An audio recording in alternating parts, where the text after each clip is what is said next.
Mongoose whisper through the trees, cold winds carrying their pleas. Lives ended, stories untold, a heart of stone, a grip gone cold. They said it was him, they swore it was clear, blonde hair like smoke, the devil near.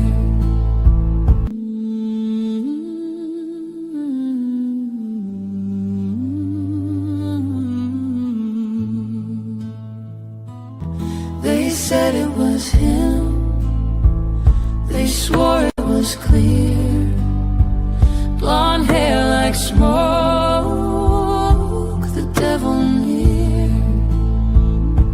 A heart of stone, a grip gone cold.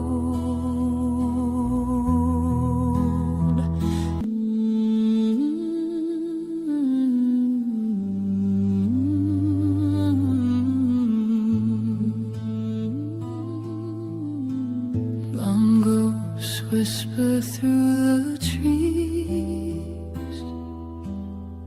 cold winds carrying their pleas. Lives ended, stories untold. They said it was him, they swore it was clear, blonde hair like smoke, the devil near. They said it was him, they swore it was clear, blonde hair like smoke, the devil near.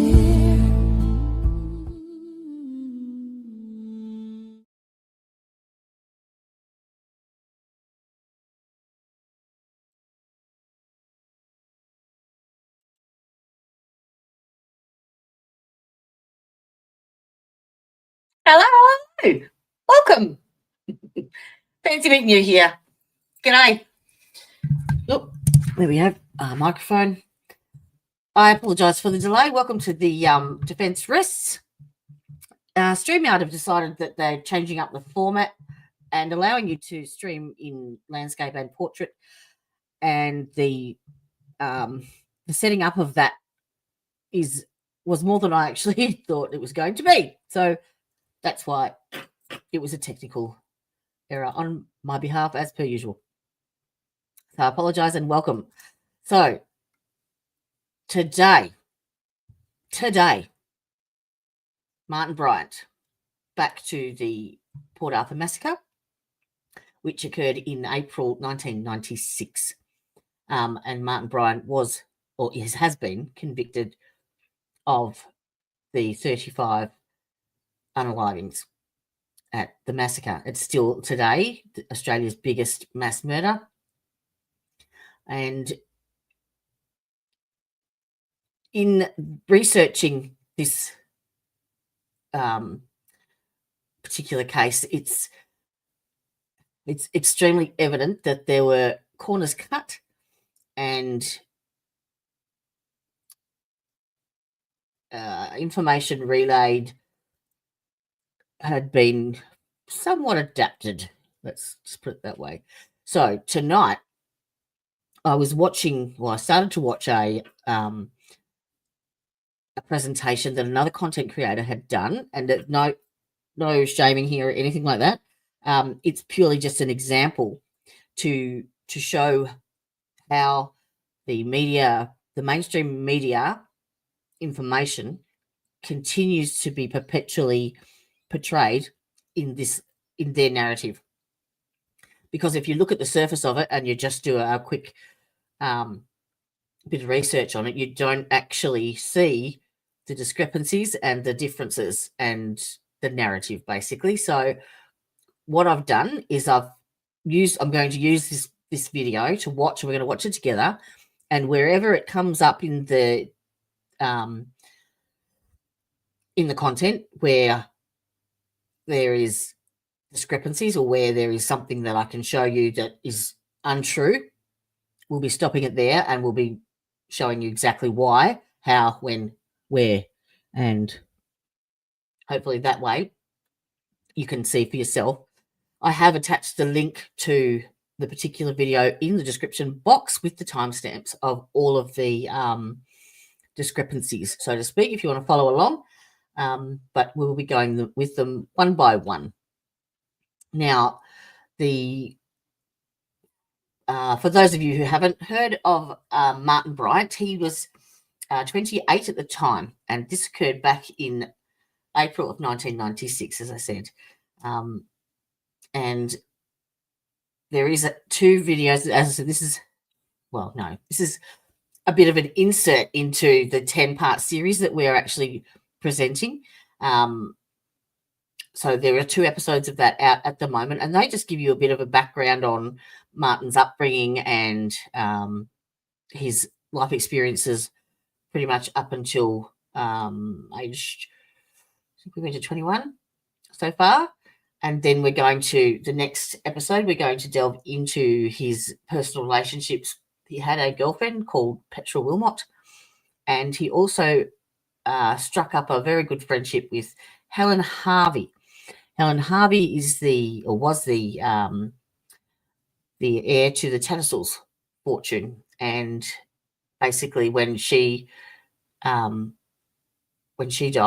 she left all of her fortune to Martin, which was extensive. And that's another thing that the media has not particularly been keen to share. They've documented her net worth at about, well, his inheritance at about $625,000. So it's a lot of money in today's day and age, but back in 1996, it was obviously a lot more, so to speak. But they didn't include the actual shares, the income shares for the Tattersall's fortune.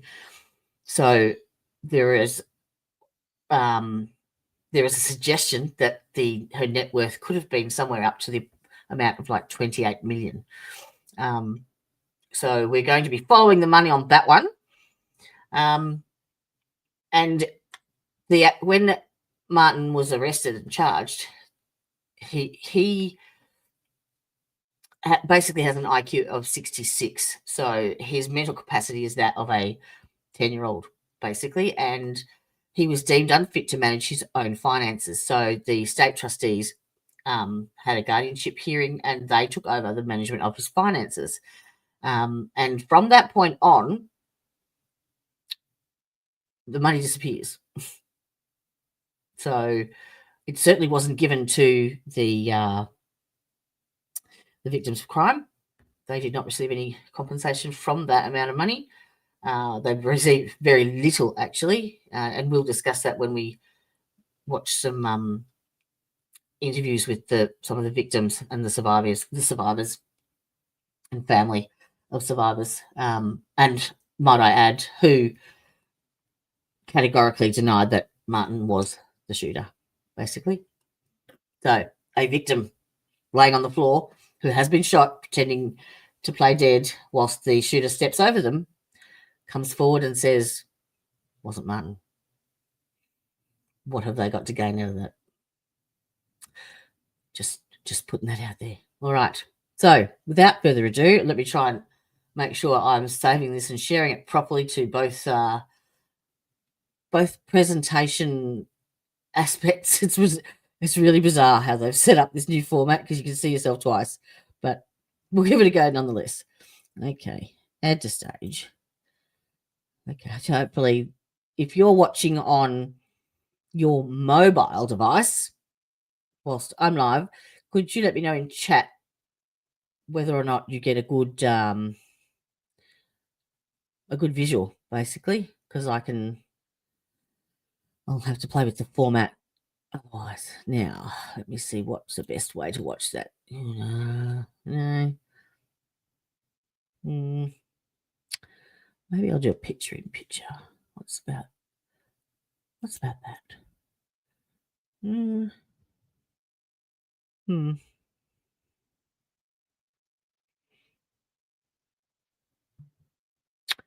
What if? What if? What if? Let's have a look at this. See if I can adapt this one to fit. If that goes like that, maybe, and then that. Hey, get back here. I'll write that on there. Come on. Oh. Okie dokie. We'll go with that for a minute. Oh, I need to change the format to a square. Okay, that's better. Fit that. Okay, now we're getting somewhere. Now you can go there, and you can come forward. Come on, come on. There you go. I don't want to be that big.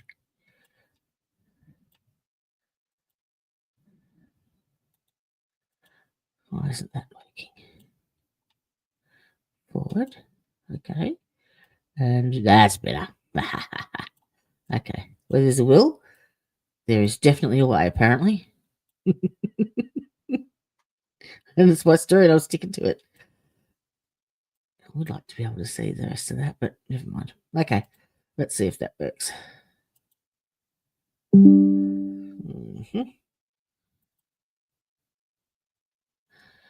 That doesn't appear to be the one that I just created.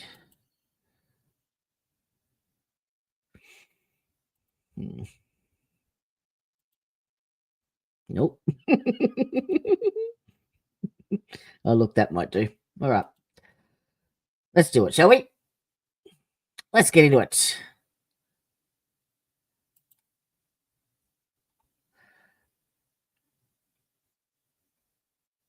'28th, 1996, in the city of Hobart, on the island of Tasmania. Let me know if you can all hear that. At the end of the world. Looking out from Hobart's majestic port, at the southern end of the island, there is nothing but frigid waters and the icy wasteland of Antarctica beyond. And although Tasmania's dimensions are distorted on a globe to look larger than it really is, you can fly over the entire island in about 30 minutes. In 1996, Tasmania had a population of just 460,000 people. Its capital city, Hobart, only 126,000. A small settlement, forged from the harsh prison colonies of the British Empire. The place very much feels like a lonely last bastion of humanity, at the end of all things. At 6 a.m., 28-year-old Martin Bryant woke to the sound of his alarm clock. Stirring next to him was his girlfriend, 20-year-old Petra Wilmot. The night before, they had eaten dinner at the home of Bryant's mother, just down the street from them in the Hobart suburb of Newtown, before drinking and dancing until midnight at a now defunct sticky-floored hole called the Cadillac Club. Martin and Petra had not been dating long, but enjoyed each other's company. Nothing serious. Just frequenting trendy bars, clubs, and making short jaunts into the countryside where Petra had grown up. Mostly, however, they just spent time casually hanging out, blissfully doing nothing in particular. 2 weeks earlier, in mid-April, in the middle of one of their rambling hangouts, Petra had accompanied her new boyfriend on a quick errand to the Meyer department store in central Hobart. Martin Bryant wanted to buy a sports bag and was very particular about the size, even bringing a tape measure with him. Bryant said it was for his Tai Chi equipment, but this was a lie. The large blue tennis bag he eventually selected was going to contain guns. Lots of guns. Some serious hardware. And a veritable boatload of ammunition. Petra liked her new boyfriend, and his quiet, gentle ways. He was tall. He had a square jaw, and a somewhat statuesque bone structure. He had long blonde hair, raggedly worn in the grunge style popular in the mid-1990s. A few days earlier, Petra and her boyfriend had spent Anzac Day together in the countryside, taking gleeful and carefree happy snaps of each other on camera. They very much seemed like a young couple enjoying a spell of puppy love. But the morning of April 28th was different. As they ate breakfast, Martin Bryant told Petra he needed to be alone that morning. He had a few things to take care of. But, he said, maybe they could hang out later that day. These words were hollow. He had no intention of doing so. Petra departed Bryant's house shortly after 8 o'clock. At precisely 9:47 a.m., Martin Bryant set his security alarm and stepped out into the chilly autumn air, because, of course, late April in the southern hemisphere signaled a slow descent into a rather gloomy Tasmanian winter, very different from the rest of Australia.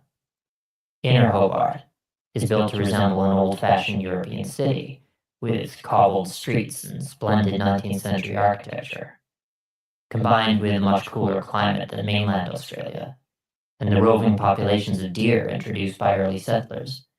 You'd be forgiven if you thought, back to reality.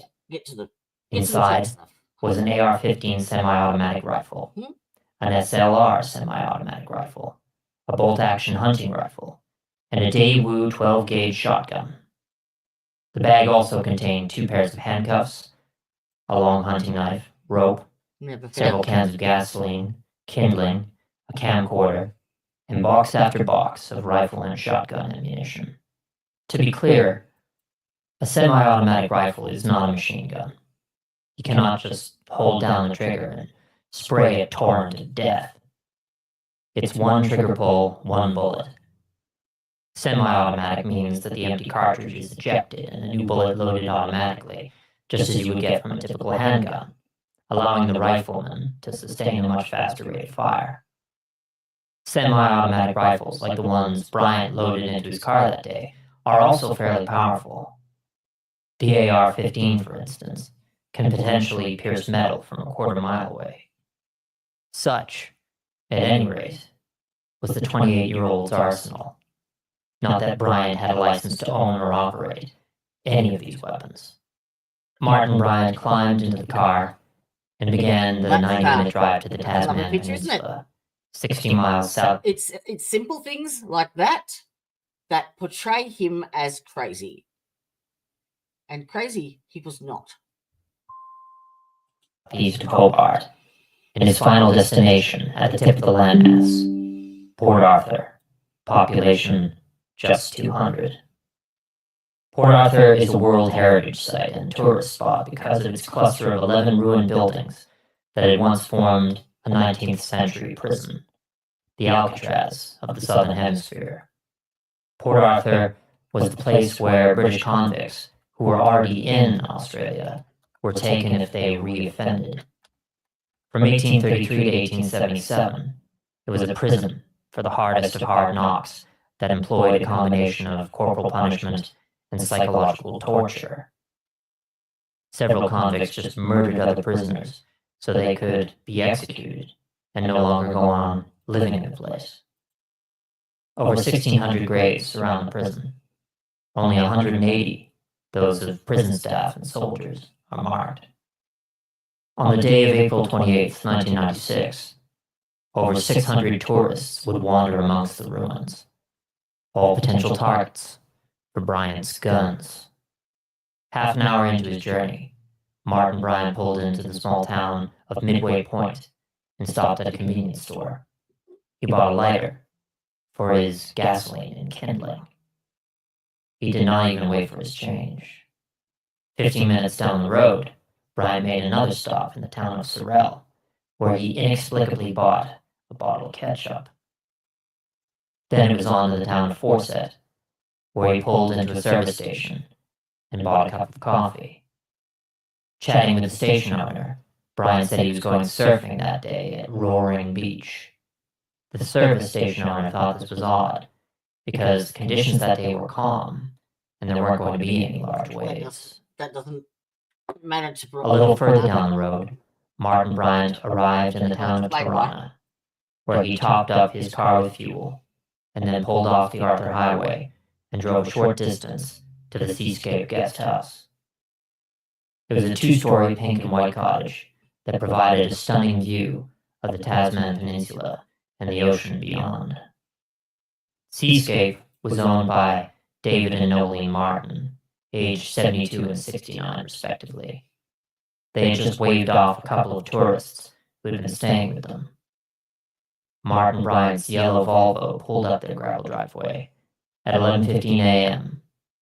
David and Nolene were inside, cleaning up after their guests. Bryant knocked on the door of the cottage. He knew the elderly couple. In 1992, Bryant's father had tried to buy the Seascape guest house, but the Martins had beaten him to the purchase. He had tried to buy another property from the Martins. This is actually one of those things that it's not been proven. They are using this as a motive for Martin. Well, that's what's depicted in the mainstream media narrative as a motive, basically, as to why they were unalived, because it was like a revenge, because they wouldn't sell the property to his father, which makes absolutely no sense, because Martin was super uber duper rich, and yeah, there was no evidence of that. Who owned several holiday homes in the area, but was refused. Bryant's father had killed himself the following year in 1993. His son held a grudge against the elderly couple, blaming them for his father's untimely end. And so, as Nolene Martin approached the door of the cottage, Bryant quickly shouldered and aimed his AR-15. When Nolene swung open the door, Bryant shot her in the shoulder. She went down. Then Bryant stormed into the house, pulling out his hunting knife from its sheath as he went, That's never been found, and stabbed David Martin in the guts with it. The 72-year-old man crumpled to the floor. Bryant stuffed a cloth gag in his mouth. Then he caved in Nolene's skull with 5 bashes from an unidentified blunt object. Afterward, he shot David Martin in the head. Having just committed double murder, Bryant closed the door to the cottage and began the next phase of his plan. Many more people were going to die that day.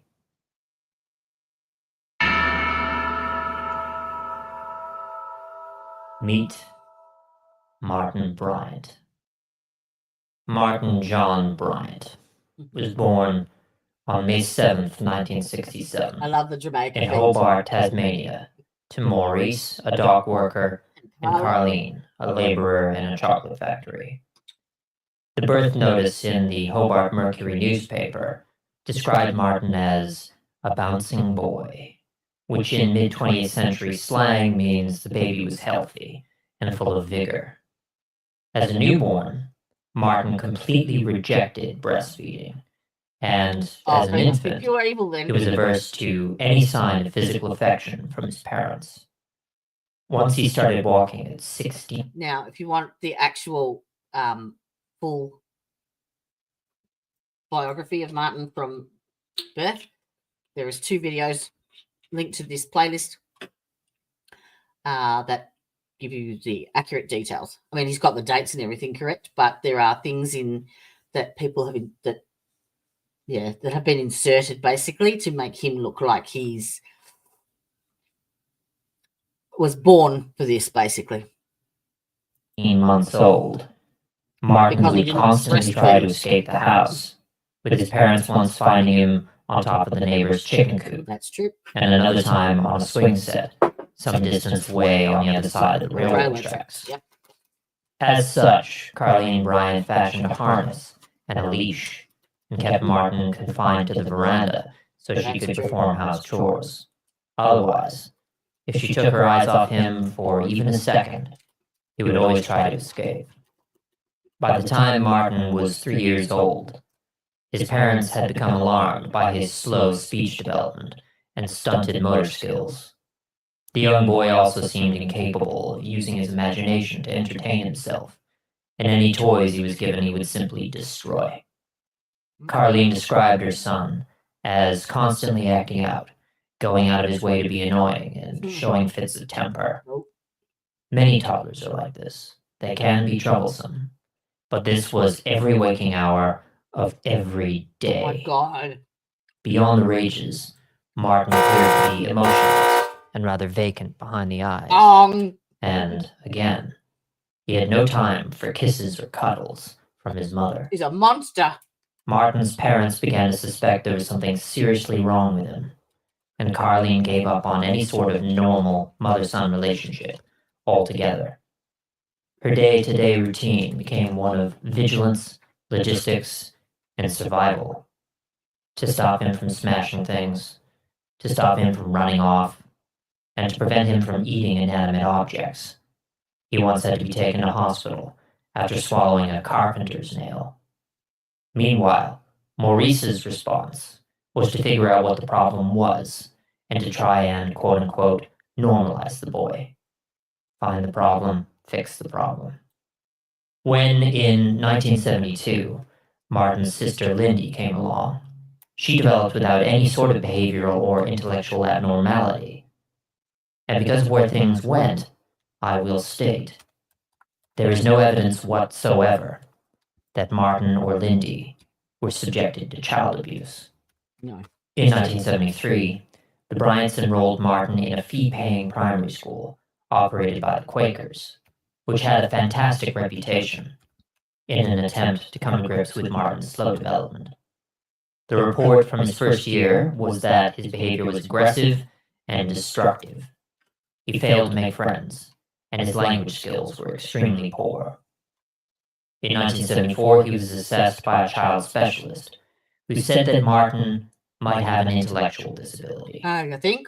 His low intelligence seemed to surprise people, since he gave no outward physical sign of being mentally impaired.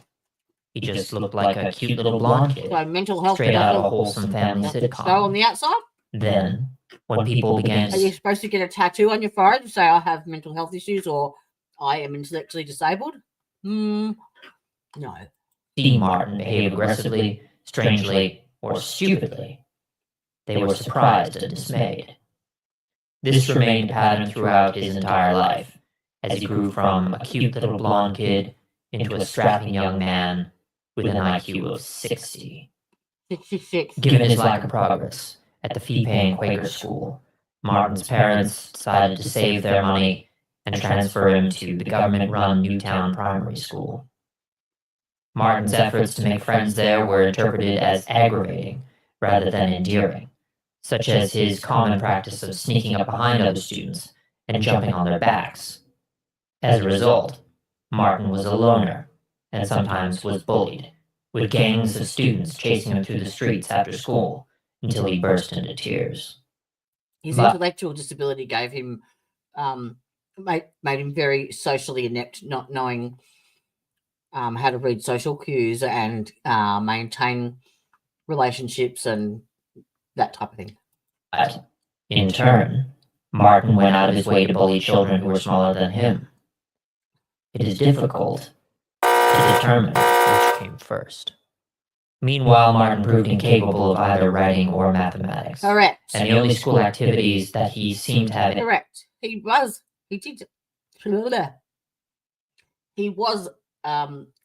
illiterate. Completely illiterate. So you got that right. But let me show you. Amazingly enough, let me go back on that.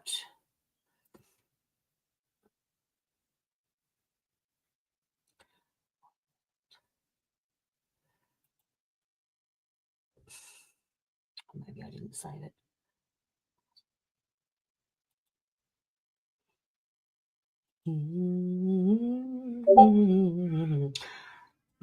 That's it.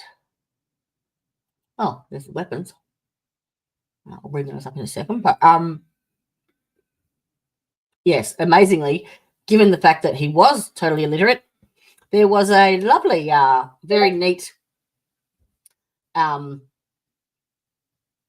confession and a lovely, fairly well scaled map of the cafe, and it showed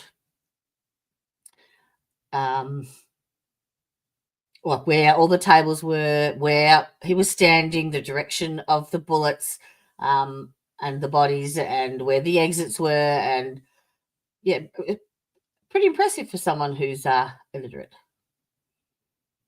Just saying. Any interest in were arts and crafts. Martin would frequently disrupt the class and merely laugh when teachers tried to reprimand him. He seemed to have a limited understanding of right and wrong, and never displayed any remorse. The teachers would often wind up kicking Martin out of the classroom, so they could just get on with the lesson, and Martin would spend the rest of the day in the halls, or the playground, or just wandering the neighborhood. One time, at a swimming class, Martin removed a snorkel from another boy while the boy was diving, nearly drowning him. In 1977, in grade 4, Martin was given a 2-day suspension for disruptive behavior, during which his parents got him assessed by a child psychologist. The report reveals that Martin not only had an intellectual disability, but he had been torturing animals. Combined with the rejection of all parental affection, the emotionless behavior. Okay, that's big one, number one. There is absolutely no evidence whatsoever of any animal cruelty at all. In fact, it's the opposite. So, let me switch this back. Maybe not. Oh, let's see what that does. No.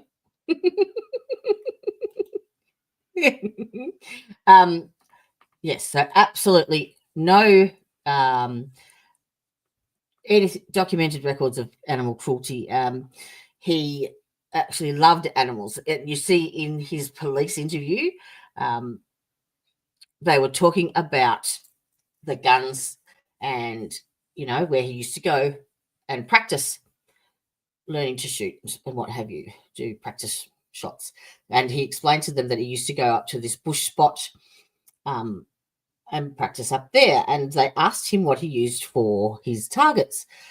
And he said, tin can. They said, do you use tin cans and stuff? And he said, yeah. And they said, what about bottles? And he's like, oh, no, because that would harm the animals. The broken glass could harm the animals. So he knew enough to say that and to explain why he didn't do that. So, and this is before he was ever charged, so it's not like he was trying to insert something that could be used later down the track, because even when he had no idea in the police interviews what on earth they were talking about. No idea. None. And we'll get to that. But yes, animal cruelty, not. And also, his friendship with Helen Harvey was reinforced because of their love of animals. And she actually was quite an eccentric recluse, and she had lots and lots and lots of animals. And there came a time where the council actually had to come in and remove some of them because the living conditions there were subpar, let's say. There was no cleanup of the fecal matter of these animals. And I think she must have had something like 40 cats in her garage. That's, yes. So no animal cruelty. Okay. That is big one, number one. And the inability to relate to others. It seems quite clear in retrospect that Martin was a congenital psychopath, born without the capacity to feel empathy or put himself in the shoes of others. No compassion, no remorse. And while congenital psychopaths never, ever, ever in any of his psychiatric evaluations is there any record of any psychosis or schizophrenia or psychological diagnoses of that nature. Basically, none. This is conflation from the media. Past like Ted Bundy. Oh, Eventually let's make a comparison to a serial killer, shall we? Let's just make it. Oh, and this is how mainstream media gets their point across. And the more you say it, the more it's assumed as fact. And it's not. In fact, it is Bullshit. Bullshit.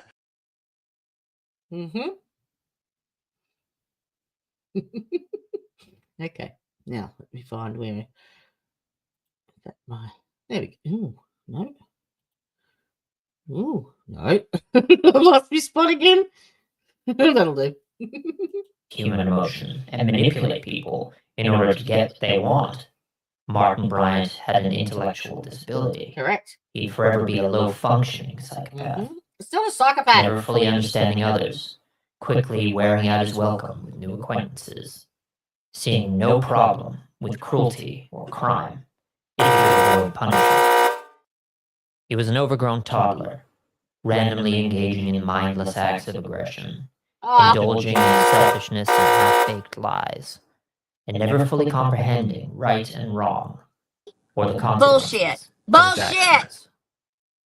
In 1979, when Martin was 12 years old, he made it onto the local news, but not in a good way. Martin had been taken to hospital with severe burns, allegedly sustained from playing with fireworks. The burns were so bad that Martin was missing several weeks of school. The initially sympathetic reporter asked... Now, that's important to remember, actually, because you saw what Martin looked like in the hospital bed just then, and they actually labelled that as severe. Now, after the Seascape Cottages, Martin actually had severe third-degree burns to his back, or actually to quite a bit of his body surface. But his hospital stay was 6 days. 6.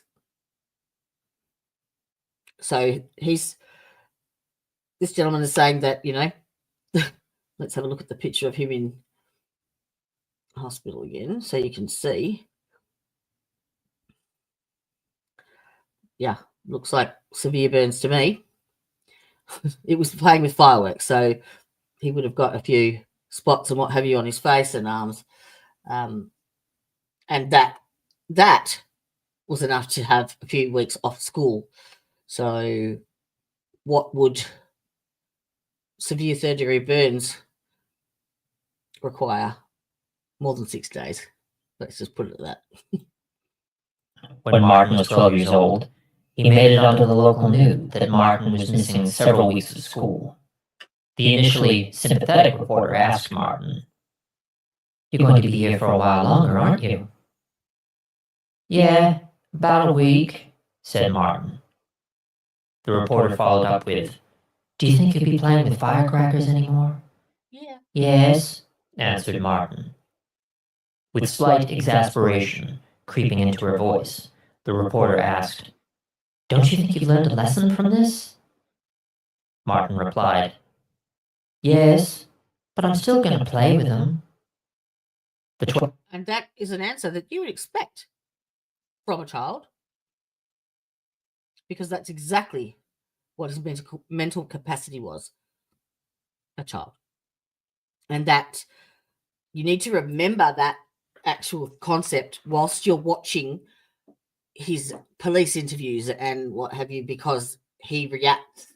People made that out to be that he had no empathy and was a psychopath because he didn't care, and he didn't show any emotion because, these 35 people are dead and, he's sitting there laughing. He has no comprehension of it. He doesn't know why he's there, and he does not understand the what's happening, what's going on. So he can't, even if he did understand it, even if he did know what he was there for, his reaction is a 10-year-old reaction, not an adult reaction. So you need to keep that in mind whenever you see him basically talking or reacting or responding to anything. 12-year-old, resting in bed with his arms folded behind his head, gave the impression he was just a young delinquent with a bad attitude. His relatively normal appearance giving no clue that he was intellectually impaired or incapable of putting two and two together. Don't want to get burned? Don't play with fireworks again. As far as Martin was concerned, a bad thing had happened, he was in hospital, and he couldn't wait to play with fireworks again because fireworks were fun. He certainly didn't have the social intelligence to tell the reporter what she obviously wanted to hear. But the situation might be even more alarming. Martin's schoolmates have since claimed he wasn't playing with fireworks, but with fire. According to their version of events, while at the beach, Martin had poured gasoline all over himself and then deliberately set himself alight. A bunch of teenagers tackled him to the ground and rolled him around in the sand to extinguish the flames. Bullshit. Then they fetched Martin's horrified mother, and the boy was taken to hospital. Apparently, Martin Bryant was in the habit of wandering up and down the beach with a can of gasoline, threatening to pour it on people's campfires. If this version is true, then Martin's parents must have instructed him to tell the reporter he'd been playing with fireworks instead. Is that not the responsible thing to do when you're reporting something and telling a story? Yeah. Martin was perfectly capable of lying. He did so often. Yeah. And this was a decidedly less bizarre. Doesn't make and him a mass sinister murderer, though, story does it? for the television. The following year, 1980, Martin Bryant was enrolled in special education classes at Newtown High School. Special ed, when it's good, can help students with a variety of limitations to reach their true potential. But it appeared that special ed at Newtown High was one of those programs designed to just sweep students under the rug, to get them out of the way, while teaching staff focused their attentions on their regular duties and students who required no such special help. Nowadays, you get, assigned someone to assist them in the classroom and what have you. But back then, no. He should have had a formulated, he should have been formally assessed on how he learns, because a lot of people learn different ways, especially with what I believe is probably an undiagnosed ADHD. And again, back those days, they didn't know a great deal about that. They were just a troublesome child or a hyperactive child or whatever they used to call it. Because my brother was born around the same time and was diagnosed with ADHD. So I watched him grow up with no one really understanding the concept of that and how to deal with it and how to treat it and how to educate them. So I've got like that first-hand experience of what society and regular, normal, healthy, not that you're not unhealthy, but, the average student learns, and that's what the education system is designed to teach the average person. But any deviance from that, they really didn't understand or know how to best educate them. And it's the same with everything. Every personality is different, and even though you may have a diagnosis of something like ADHD, you may not learn in the same way as the next person diagnosed with the same thing, because we're all individuals. Our brain functions at different levels and in many different ways. It's a complex organ. So there is not one fit for all type of thing. Every person needs a full evaluation on how they learn, be it visual or audio or whatever, and have an education plan in place to support that, so that it is the best environment for them to be able to learn adequately and without feeling like they're not good enough or different.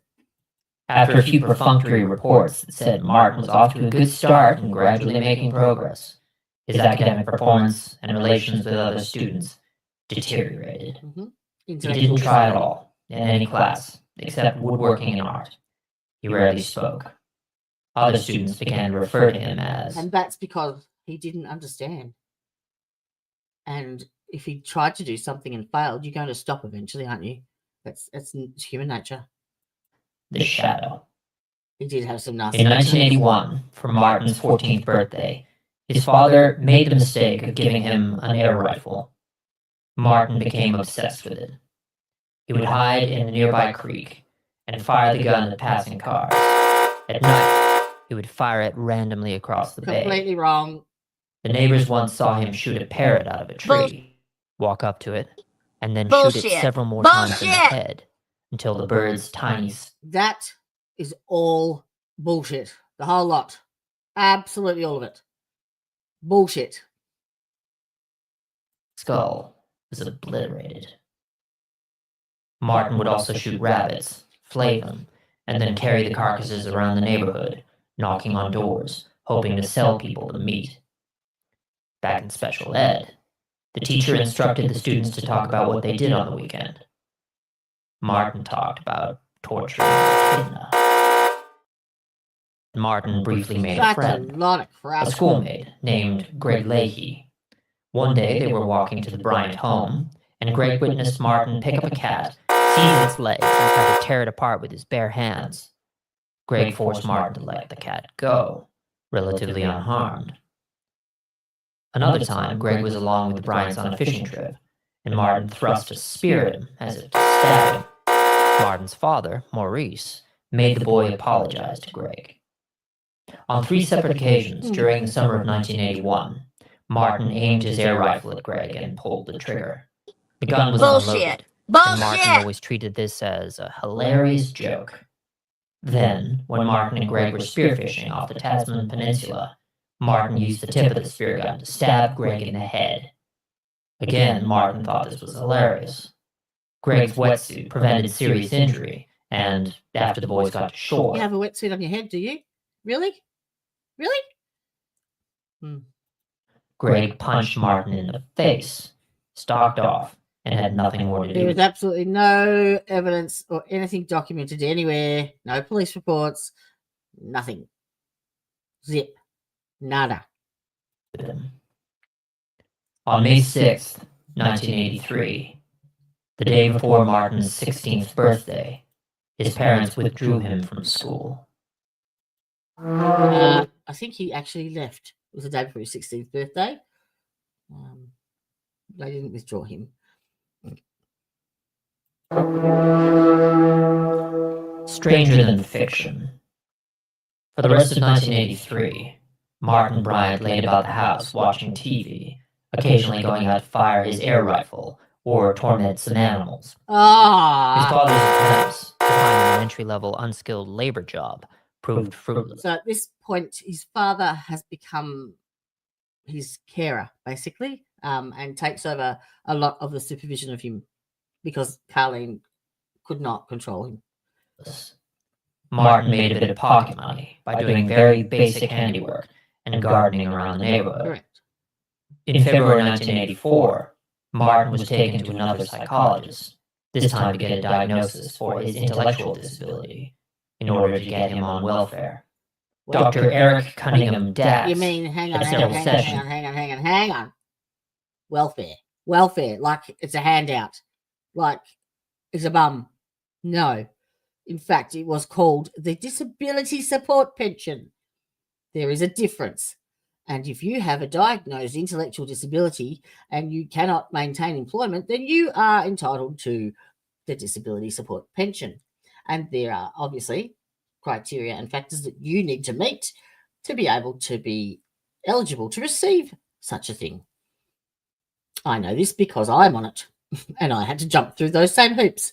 So, yeah.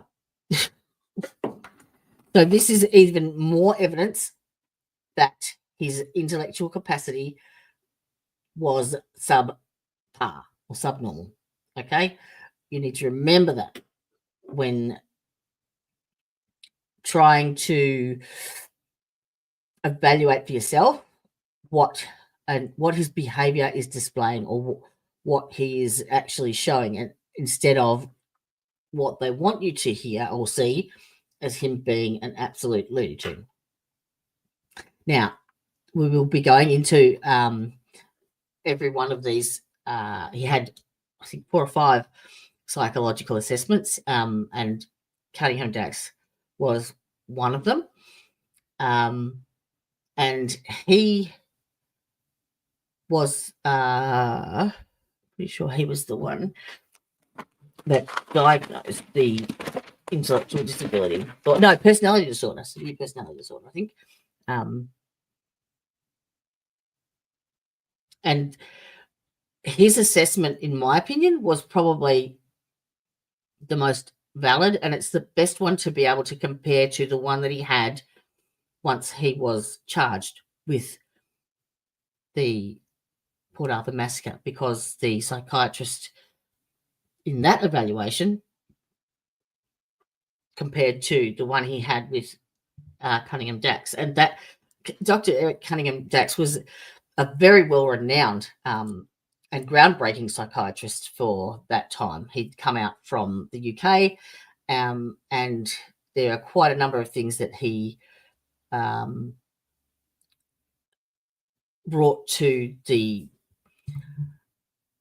mental health community as far as standards and evaluations and what have you goes. So he contributed a great deal to the mental health sector. So his evaluation, that in my opinion, is probably the most accurate. There is also a bit of controversy with him in that he was linked to Tavistock Industries, which had some affiliate links. So I haven't actually gone down that rabbit hole yet. I've touched on it, and I'm still in the middle of researching it. But it is said that they were involved with with what's called MK Ultra, which is like a mind control CIA type sleeper agent type of brainwashing. I don't know if you call it a cult program, whatever. But we will be delving into that. And I actually, as soon as I heard it, I went, what a load of shit. What a load of crap. Don't start talking about, was he mind controlled into this and, hypnotized to do that. And funnily enough, let me just go big stream. Funnily enough, I am concentrating on 2 cases at the moment. This being one of them. So this is, based in Tasmania, Australia, back in 1996. And the subject of MK Ultra raises its head, and I've never heard of them before. And the second case that I'm covering is the Kentucky sheriff that shot the judge in his chambers last year, 2024, in September. And lo and behold, MK Ultra is a part of that one as well. And 2 completely different cases of true crime from opposite ends of the world, and for some reason they both have affiliation with MK Ultra. So I will be doing a bit of a deep dive on that one, just because I figured the universe is telling me I need to. So we'll get to that when we get there. But this, if you use Eric Cunningham Dax as your baseline and then compare it to his psych assessment once he's been arrested and charged, there are the differences. With Martin, who was unable or unwilling to concentrate on their conversation. He would constantly interrupt, one time to ask about the age of the psychologist's office and the fireplace in the room. Dax confirmed Martin's intellectual disability, and also concluded that he was unemployable because he would likely antagonize his employer and colleagues. Cannot read or write, does a bit of gardening, and watches TV. Only parents' efforts that prevent further deterioration. There is the wording there. Very, very important. It's only that his parents' efforts that prevent further deterioration. Okay? That's important because Carleen, in her, the way she perceives this result is that he is not able to be helped at all, and doesn't know how to parent that. And her and her husband had very, very different parenting styles. So I think this was a point where she threw up her hands and just went, I don't know what to do. Could be schizophrenic. Never diagnosed. Never ever. And parents face a bleak future with him. No, they face a challenging future.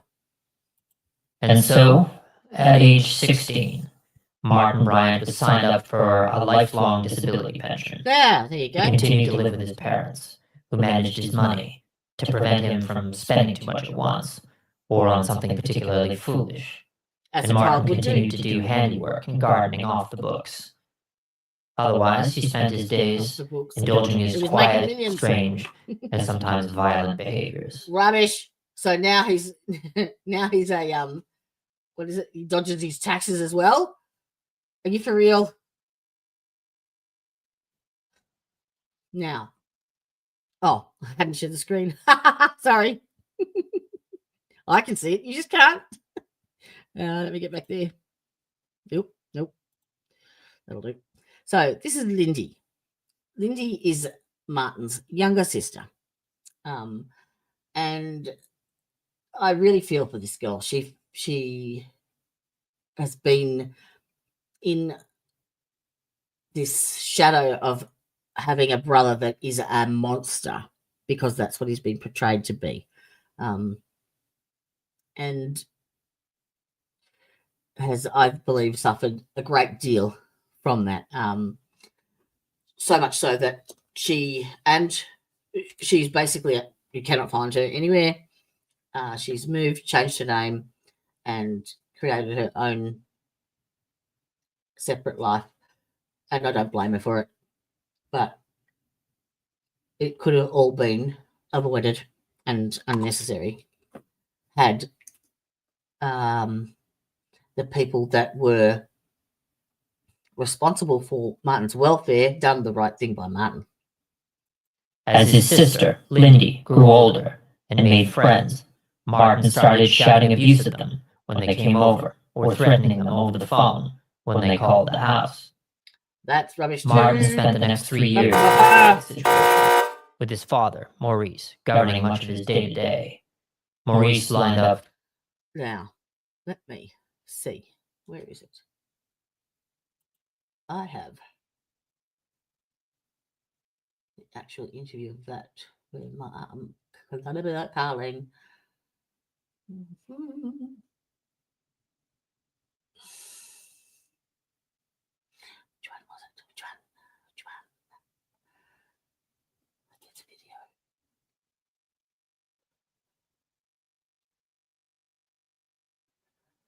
You keep watching and I will find this video. Various odd jobs for Martin and tried to keep the boy out of trouble. And it was a mammoth task, requiring his father's constant vigilance and reprimands. But unlike many of Martin's former teachers, the boy usually did what Maurice told him to.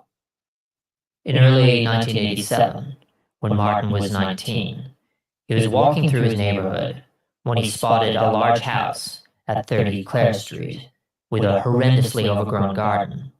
He walked up to the front door, knocked, and offered his services. The woman who answered the door was 54-year-old Helen Harvey, one of the heirs to the Tattersall lottery fortune. The Tattersall lottery was founded by George Adams, who became immensely wealthy from his cut of the ticket sales, the significant portion of each draw not handed over to lotto winners. Adams had no children, so when he died in 1904, one of the beneficiaries of his will was Adams's general manager, David Harvey, Helen's grandfather. When he died in 1927, part of the fortune passed to Helen's father, Lorimer, and when he died, Helen inherited an investment income worth roughly $450,000 per year in modern money. Despite her wealth, now that's the Helen bit Harvey that- kept a job working. That's the bit I said at the start where her net worth was worth. What her net worth was worth. Because the shares were an income stream, like an income asset. And he's saying $450,000 a year on top of the documented 600,000 that he got with regards to her cash and property. So there you go. So that would have been ongoing. There is no evidence of those shares being sold. There is no evidence of anything that we can find so far from when he was arrested. What happened to that, all that money? And you cannot obtain the records from the state trustees either. And any other record, just out of interest, any of the investigations or information on the Port Arthur Massacre and Martin Bryant, all those records have been sealed to the highest level of the Attorney General, and they were actually due to be released in 2026, but when Paul Motor started researching and asking questions back 9 years ago, when he wanted to actually do a documentary on Port Arthur, and so started his research and found that a lot of the things didn't add up. And 9 years later, he's still doing it. So yeah, when he started poking around, they extended the sealing of the files for another 75 years. So why would you do that? And it's not to protect the victims. For Tasmanian Railways for a few years until, in 1961, at age 28, she quit to spend the rest of her life living alone with her mother Hilza at 30 Clare Street. The two women became recluses, hoarders, and kept literally dozens of cats and dogs. In 1987, when she met Martin, 54-year-old Helen Harvey was viewed by locals as a harmless eccentric. She'd pop down to the shops and chat with the clerks about how she used to be friends with Errol Flynn or Rock Hudson. She didn't bathe. She stank. Gross. And she was missing several teeth and was highly obese. Oh. Back home, she and her 76-year-old mother lived in the most appalling squalor.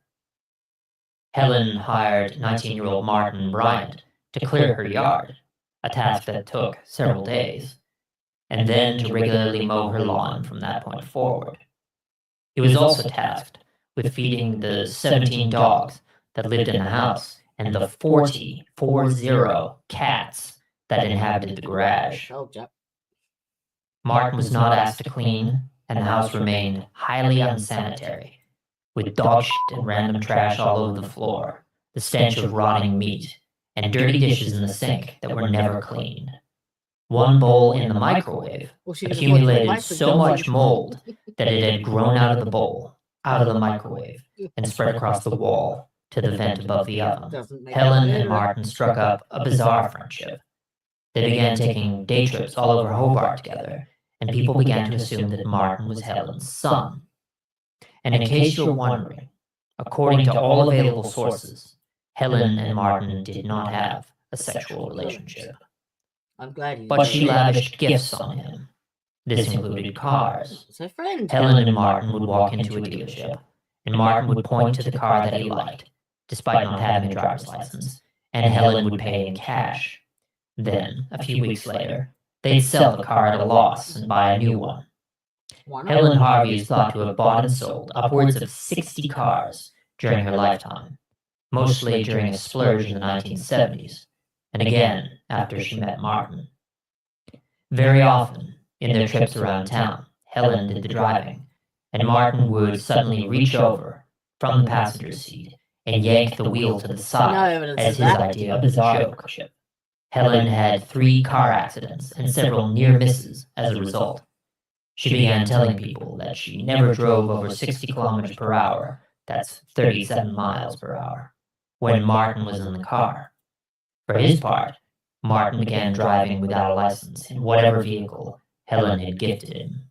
In 1990, Martin stormed out of his house after an argument with his father and went to live with Helen and her mother Hilsa full-time. In June of that year, someone tipped off the health authorities about the state of 30 Clare Street. So much rubbish had accumulated in the house, and the 2 women's health had so thoroughly deteriorated that they were unable to go upstairs and were sleeping in beds in the utterly filthy kitchen. During the day, Helen Harvey would sit in a rickety old chair, wasting away, staring into space, and drooling on herself. Health agents arrived and quickly called an ambulance. Paramedics had to do an obstacle course over old furniture and piles of junk. Hilda had a range of illnesses and a broken hip. Helen had several infected ulcers. Hilda was hospitalized for a few weeks, then taken to a nursing home, where she died shortly afterward, at the end of July. Helen was treated for infected ulcers and eventually made a full recovery. The RSPCA removed the cats and dogs from the house, and Hobart City Council ordered a mandatory cleanup of the place. The task fell to Martin and his father, Maurice, who took long service leave from his job at the docks. The cleanup took 3 months. They filled several dozen skips, that's to say, dumpsters, with garbage. They used garden tools to scrape the dried layers of grime, mold, and other filth from the walls and floorboards. Once the house was completely cleared out, Helen and Martin moved back in together and began accumulating junk again. The cycle at 30 Clare Street began anew. The odd couple also went through a dozen more cars. However, one habit did not resurface. The RSPCA banned Helen Harvey from keeping any more animals on the property. In 1991, Martin had to be reassessed by a psychologist to maintain his disability pension, which he was still collecting despite living with the wealthy Helen. The shrink again found that Martin was intellectually disabled and unable to hold down a regular job. The psychologist also attached the following note to his analysis that portrays a much darker picture. Father protects him from any occasion of bad tempting as he continually threatens violence. Note the difference in the wording. Instead of it being parents, it prevents further deterioration, it's now that he's continually violent and threatening. Now, I'm going to bring up this is Martin Bryant. This is her interview with 60 Minutes. And I'm not sure whereabouts it is, but we'll play it and find out. He will never be free, will he? No. Who will visit him when you're no longer around? Nobody. Probably nobody. I'm the only person who visits at the moment. What's his physical condition today? He's overweight. He's a man in Too his much 40s. overweight, mainly from through the medication, which puts weight on, and also lack of exercise. And his psychological condition, his mental state. He's not allowed to tell you. That's confidential. Even if I knew, I couldn't talk about it. All I could say is that Martin was diagnosed about 3 years ago as having Asperger's syndrome. And he's happy where he is at the moment. That sounds scripted to you? Martin Bryant is difficult to interview. A softly spoken woman who has arguably been as damaged by the events of that day. In some way, for all these crimes. It was a killing rampage. Well, yes. Well, although you convinced him. But are you really saying that you think if he'd had a trial, although you convinced him to plead guilty, he might have Convinced got him off? to plead guilty. You convinced him to plead guilty.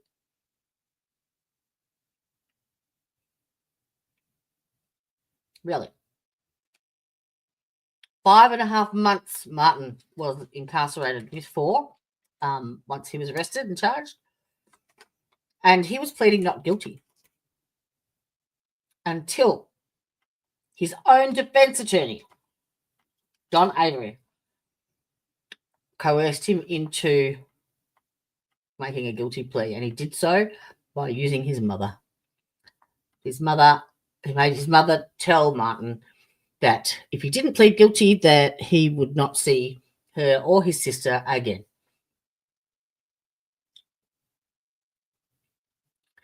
And if you think I'm full of shit, John Avery says it in his own words. Yes.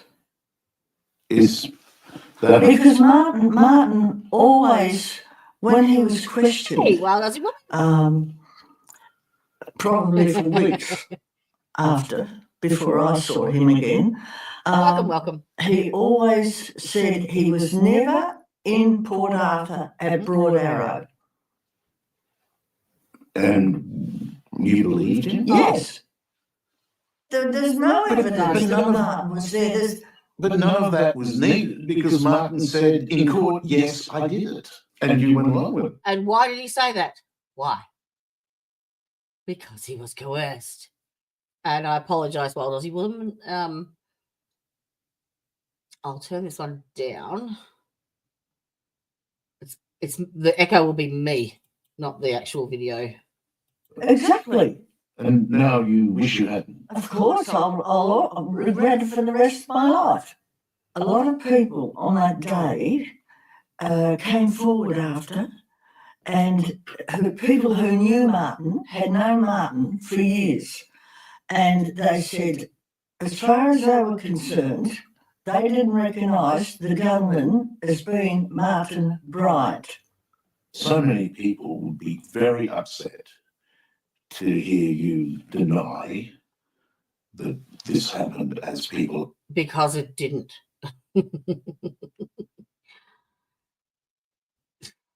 Understand it happened. What do you say to them? But there's also a lot of people that realise that Martin didn't have a trial and that there was no evidence Whatsoever. proven Mhm. whether he was the gunman. But did you ever get the chance to ask him, did you do it, son? Did you ask him that? I did, but I didn't get any answer. And then after that, he doesn't want to see you. No, that's right. Because he's frightened I'm going to ask questions. Whatever else people say about you, you're a loyal mother. I am sure. I know there'll be a lot of people out there that'll be condemning me for even coming on this program, but I want to be able to help Martin.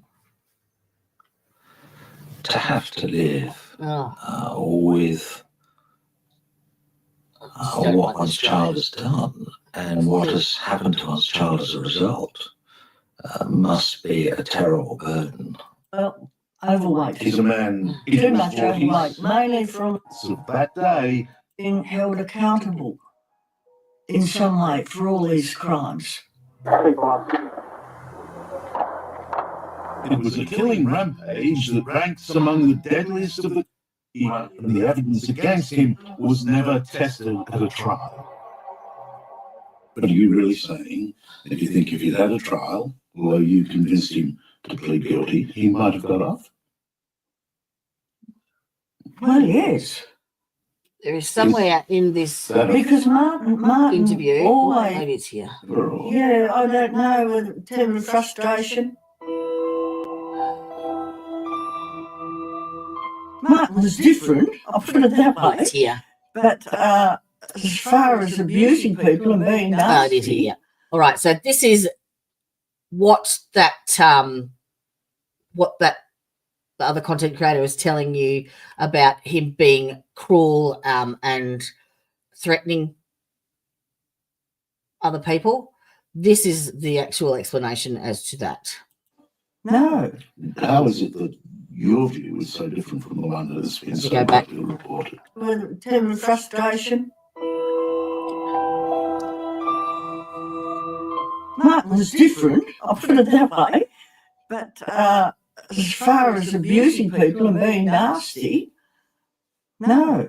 How is it that your view is so different from the one that has been so widely reported? Because the one that's Well, widely I mean, reported is incorrect, and it is done with an agenda. Hello. The perfect Patsy. His mother, I know what he was like. Yes, he was annoying, like most boys are, especially with their sisters. But as he got older and Lindy started bringing a few friends home, or they would bring her up, he started turning very nasty towards them. And what form did that take? He'd just shout at them and tell them not to ring That's nasty. anymore. That's nasty. And abuse them if they came there to the house. So Did you that's nasty and threatening. They've conflated that into something that Roosevelt says. Where is it? Where is she? Where's Lindy on here? Come on. PCA banned Helen Harvey from keeping any more animals on the property. There. Spent the next 3 years in this living money by doing very basic handiwork and gardening around the neighborhood. In February 1980, parents' efforts that prevent further deterioration were threatening them over the phone when they called the house So and this gardening is what off the it's evolved books. to. Otherwise, he spent his days indulging his quiet, strange, and sometimes violent behaviors. Not violent. As his sister, Lindy, grew older and made friends, Martin started shouting abuse at them when they came over or threatening them over the phone when they called the house. Martin spent the next 3 years in this living psychologist to maintain his disability pension, which he was still collecting despite living with the wealthy Helen. He can collect a disability pension. He is not in a relationship with Helen. He is a single man, and despite whether or not she showers him with gifts, has no impact whatsoever on his pension. Simple as that. And yeah, the insinuation is there. The shrink again found that Martin was intellectually disabled and unable to hold down a regular job. The psychologist also attached the following note. Attached the following notes. Okay, this is his insertion post arrest. Not like there's an agenda there, but you know, it just happens that these pop up now. To his analysis that portrays Ah, a much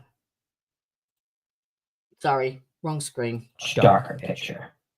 Father protects him from any occasion that might upset him, as he continually threatens violence.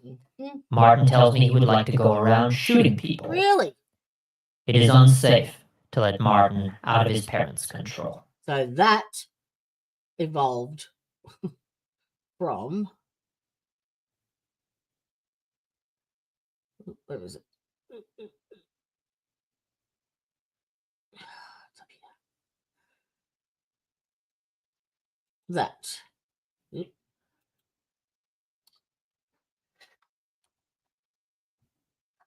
That. Okay, there's a difference.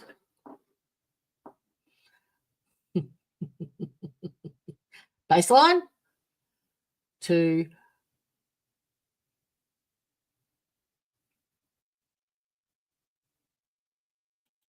bullshit. From baseline to bullshit.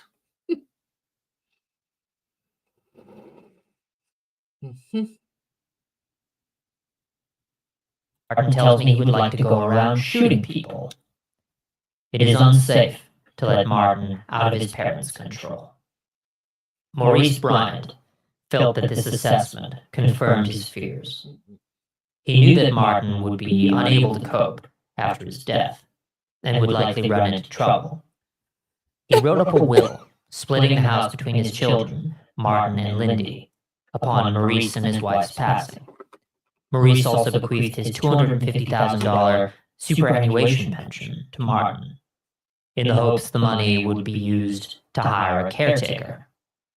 Maurice must have spoken to Helen Harvey about all this, because 3 weeks later, she also drew up a will, leaving all of her property and her considerable investment income to Martin.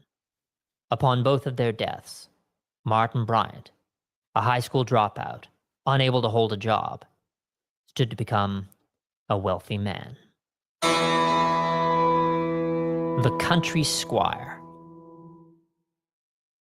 In late 1991, It was spelled Helen and Martin moved to a 29-hectare farm near the village of Copping, about 45 minutes' drive east of Hobart, so they could own animals again. In addition to cats and dogs, they also purchased horses, ponies, and a pig, the last of which shared a room with Martin. To say that the animals were poorly looked after is an understatement. Feeding was irregular, grooming and washing non-existent. Neither Helen nor Martin knew what they were doing. Feces inevitably piled up. One local spotted a herd of horses starving in a bare paddock, while the paddock next to them was green with grass. On their frequent trips into Copping, Helen and Martin would leave a gaggle of cats and dogs in the back seat. More than once, locals saw a pony relaxing in the back of the car instead.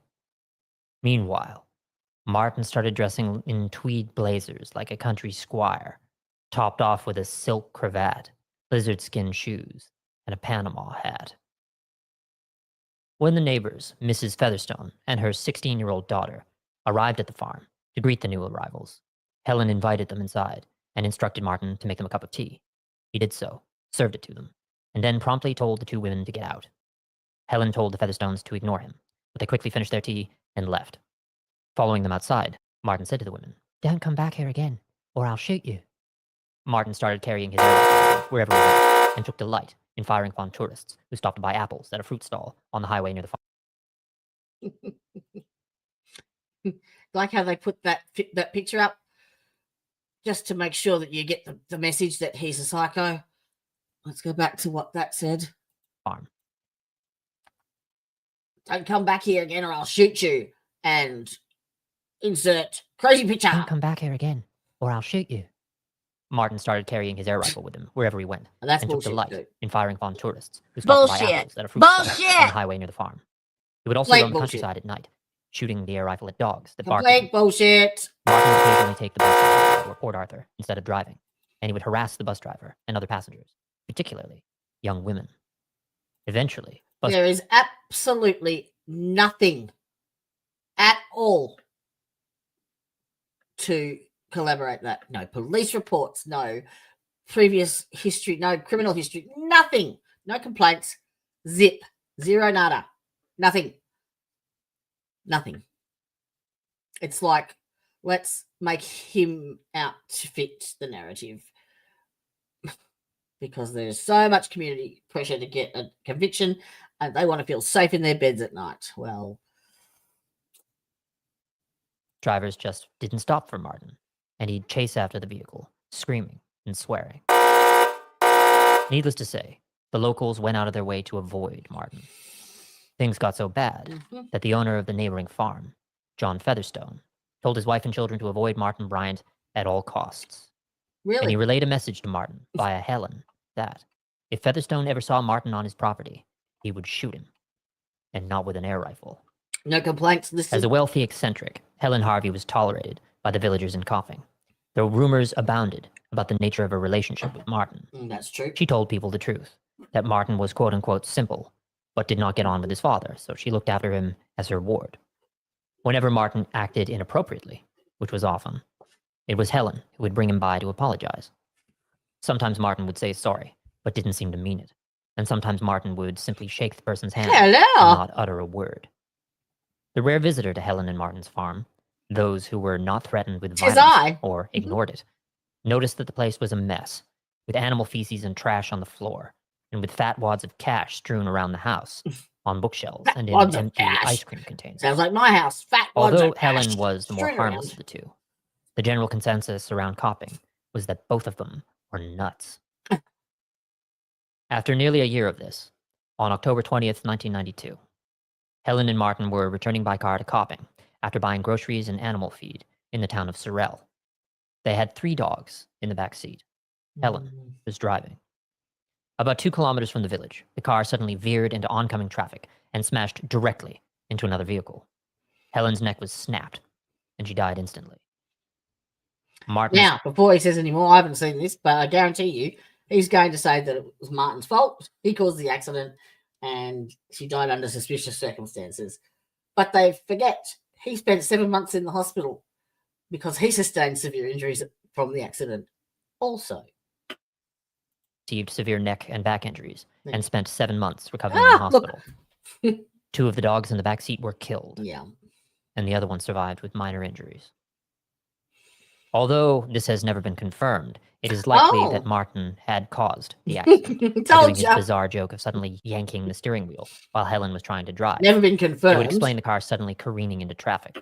At least he said that. At least. It's never been confirmed. Most people don't. They just go in and fill it full of bullshit.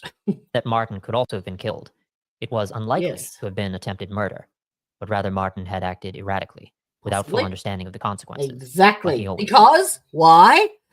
Because he was of mental capacity of a 10-year-old. At a stroke, 25-year-old Martin Bryant became a wealthy man, inheriting Helen Harvey's domestic real estate assets of $1.2 million. Now, whilst you hear this, just think to yourself how terrible his life must be with all of these things. In modern money, along with a huge investment income of $450,000 a year. While Martin recuperated in hospital, Maurice took over the running of the farm, cleaning the place up and disposing of most of the animals, either by selling them or shooting them.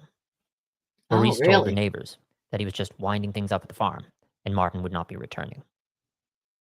In May 1993, Martin left hospital and briefly stayed at his parents' house before moving into Helen's old mansion at 30 Clare Street in Hobart, alone. Martin felt the loss of Helen keenly. In order to replace the companion, it's almost like because of that, their similar intellectual disabilities and their learning, capacities and what have you. They sort of had this kindred spirit. They were on the same similar age, basically, and they both got on because of that. Martin began pestering children as young as 9 to play games with him. However, the kids weren't having it. One neighbor recalled, the kids were wary of him. They understood instinctively that he was someone to stay away from. It was just bullshit. Scary. Bullshit! In the aftermath of Helen's death, Maurice Bryant fell into a depression. The burden of dealing with his increasingly deranged son had fallen solely on him again. Yeah. He visited a doctor and got a prescription for prothidin, a tricyclic antidepressant. Maurice also made moves to remove his son's control. Tricyclic antidepressant. You mean tricyclic? Tricyclic. Control over his considerable fortune. Under the Mental Health Act, Maurice applied to have the money transferred to a group of trustees who would dole out the money to Martin. No. That wasn't his. No. He didn't instigate that. It did go to state trustees, yes, but there was a guardianship hearing about that because they deemed him unfit to manage his affairs. So for someone who is so unfit, who can't manage their own affairs and money, cannot read or write, is capable of planning and plotting to massacre 35 people and injuring 29 more, coordinating that with a 17-hour siege, and his motive was because he was rich and had a girlfriend and was traveling overseas constantly. That makes perfect sense. Last for his entire lifetime. The paperwork was completed in last for his entire lifetime? What? Is that not enough for you? What?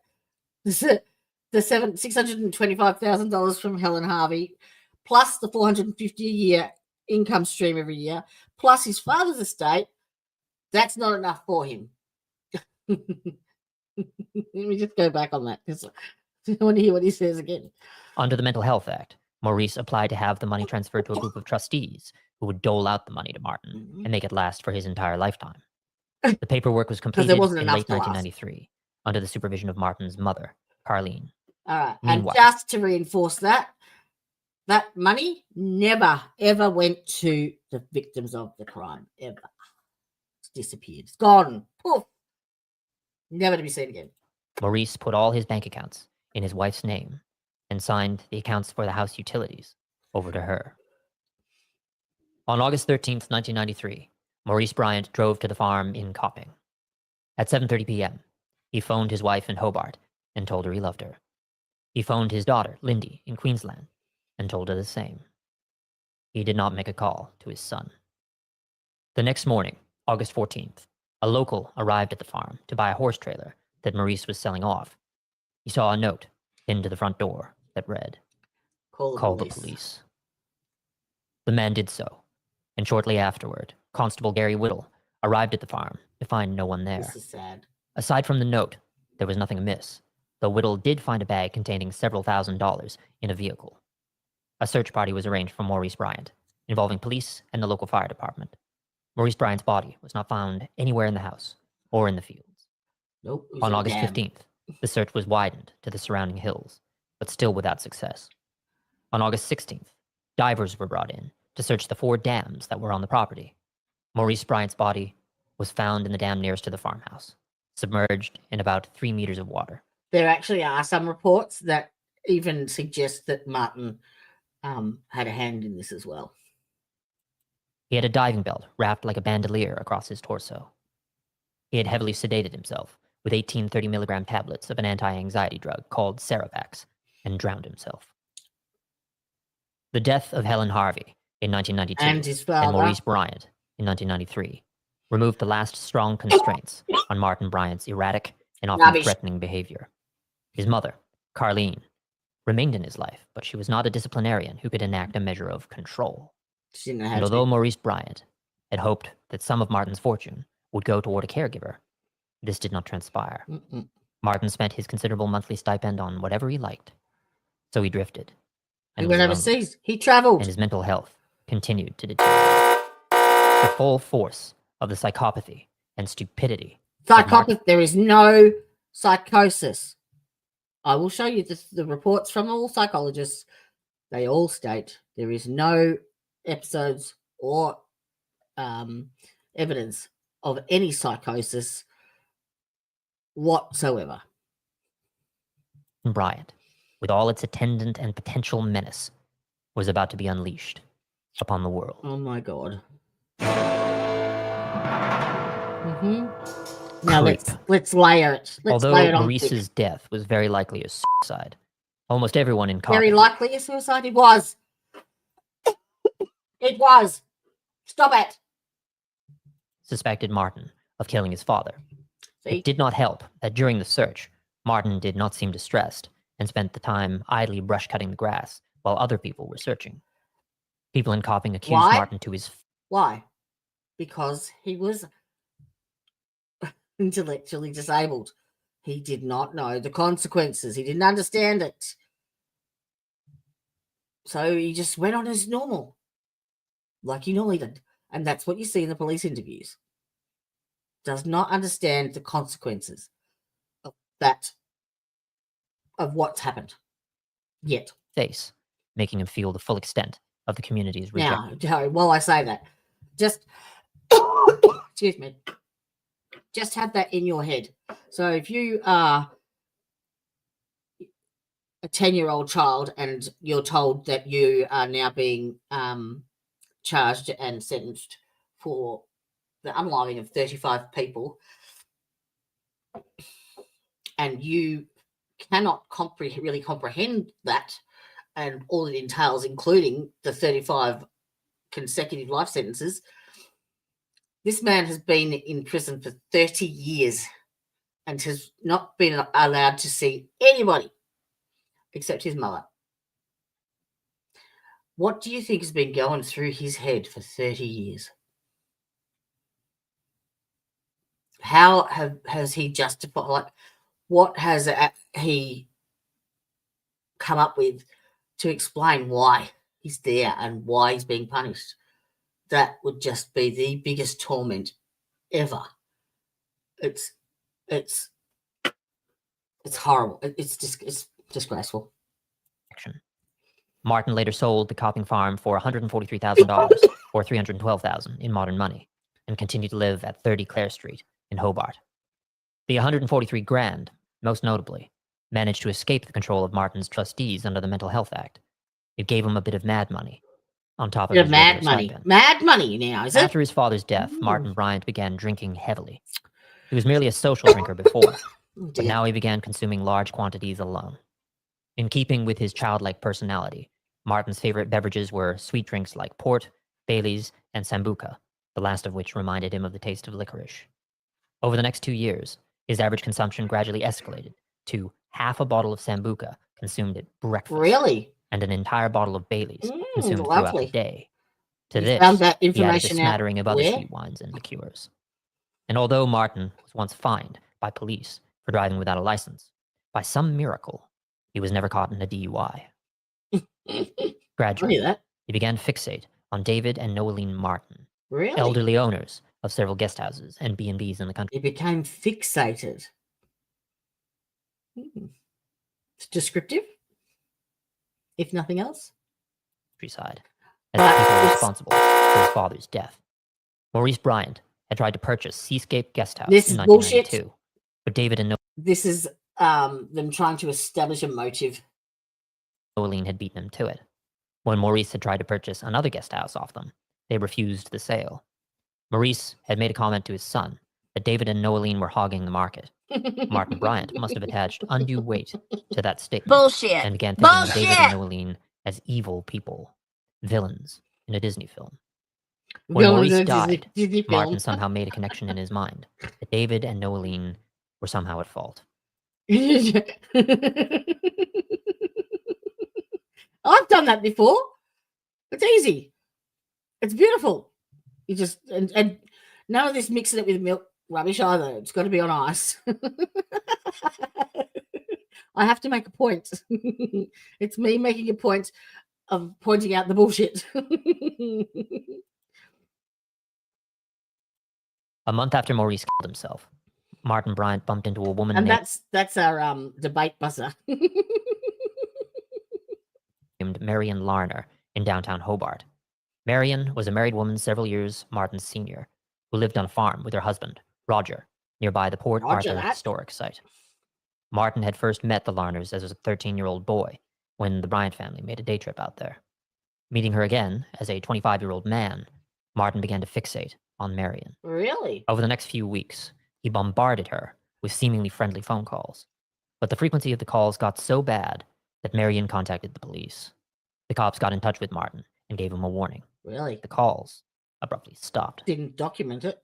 In general, Martin Bryant got rather crazy aggressive again. in his pursuit of women after his father's death, perhaps spurred on by the booze. He would constantly approach women in public, with his opening line being, "Would you like to have dinner with me?" Most often, Martin was rejected or was given a fake number, but occasionally a woman would let Martin buy her a meal and then never contact him again. Given what the dinner conversation was likely to have been with Martin Bryant, you can't exactly blame them. Really? Waitresses and shop assistants in downtown Hobart became familiar with Martin and were reluctant to serve him due to the things he'd say. Bullshit. For example, he once asked a waitress about the ice cream they had on the menu and then leaned in and whispered that he'd like to lick it from her body. Oh my God. Martin Oh my God.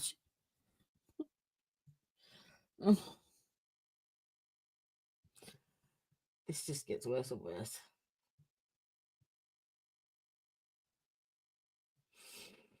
You like my new hat?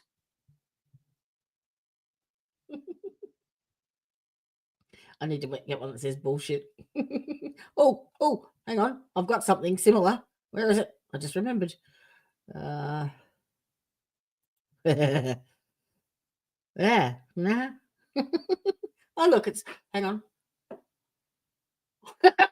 What's that?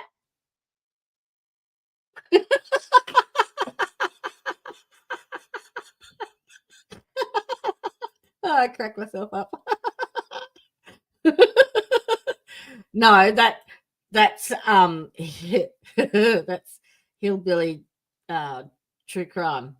She's covering the Judge Mullins and Mickey Stein's Letcher County sheriff shoots a judge. That's who that is, because she's full of it. Oh dear. All right, now let me go back and take that off. I can't see the likeness whatsoever. Oh, maybe I'll put it here. There we go. Yeah. Now, whilst I've stopped, make sure you hit that like and subscribe button. It really helps us out. And we, as I said, we've got another 7 episodes of this.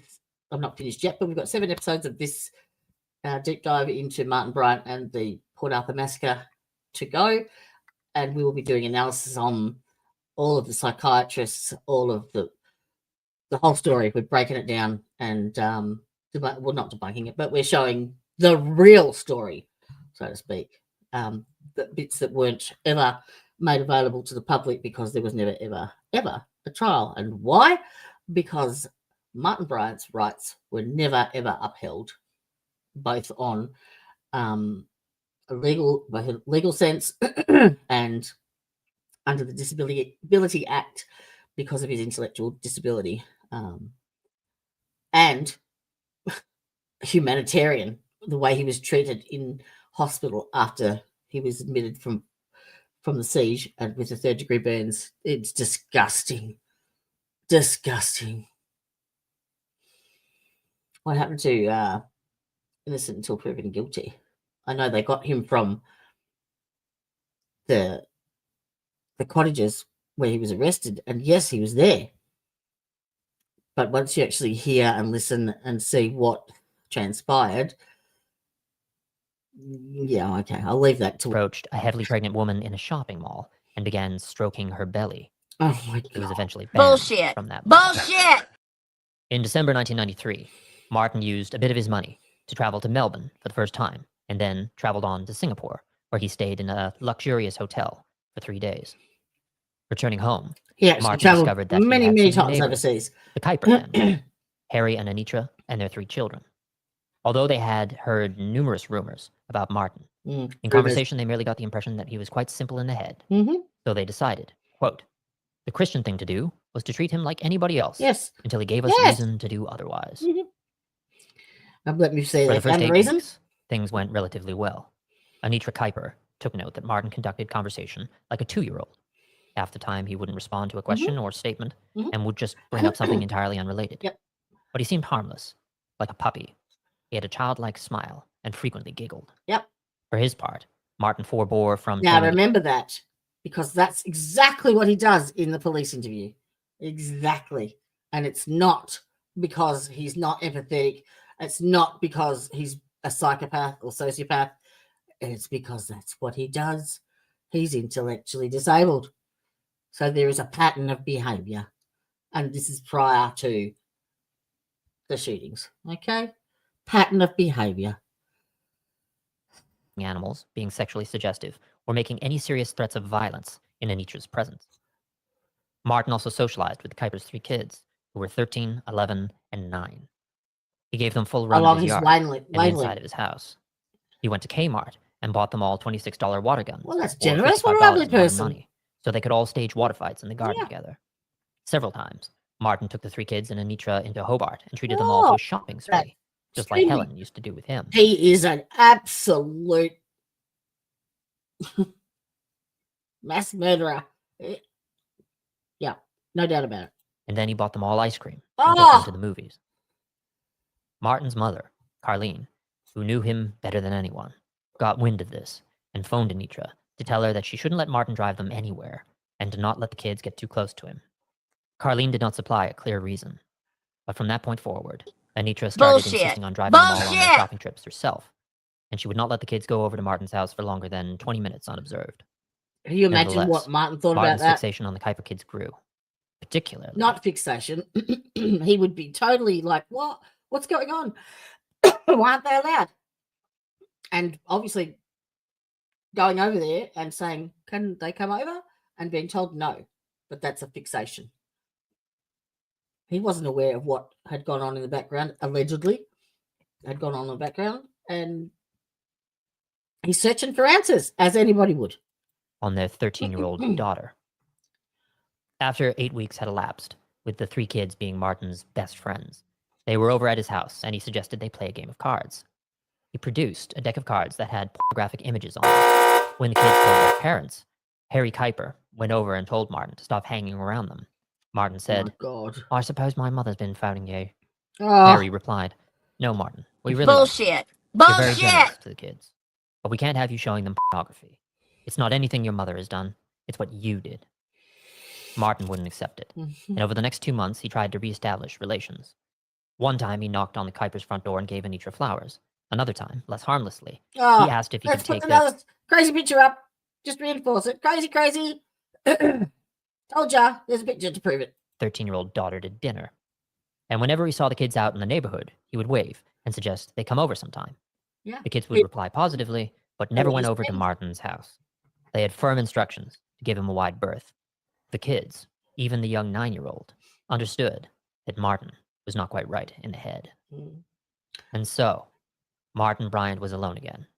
He started frequenting a local cafe for afternoon tea, dressed in a Oh, linen that's horrible. Oh, that's exactly what a psychopath would do. Let's go and have coffee. suit with his Panama hat. I like how they sprinkle the bits of the truth in there into the bullshit. And lizard skin shoes. He also brought with him an empty briefcase and told the servers that he was an important businessman who earned $800 a week. Yep. What else would you do? You think a 10-year-old with all this money? That's exactly what I would do. Yes, he's flaunting his wealth and made it known, which, in my opinion, makes him a prime target. After tea, Martin returned home Being to taken get ready advantage for of, dinner basically. at a North Hobart restaurant he always frequented. He wore an electric blue suit and ruffled shirt with flared trousers. He again He's repeated dressed the up. lie that He's he a was an 10-year-old. important businessman. The owner recalled, quote, "It was horrible. Everyone was laughing at him, even the customers. Now, I suddenly felt this is really sorry important. for him." This is important because this reinforced to Martin about all of the bullying that he'd received at school.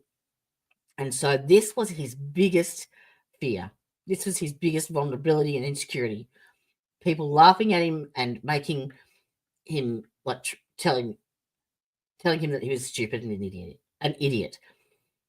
And that is what his defense attorney, Avery, used against him to coerce a guilty plea. I realized this guy didn't have any friends. He was like a child, Yep. trying he to was. impress everybody. Yes. He struck me as an eager sort of young guy, like a Labrador puppy. Yeah. So In April 19... like a Labrador puppy. Does that sound like someone who's about to who's pent up with rage, who is threatening and violent and, cruel to animals, the whole lot? They contrast so much. And you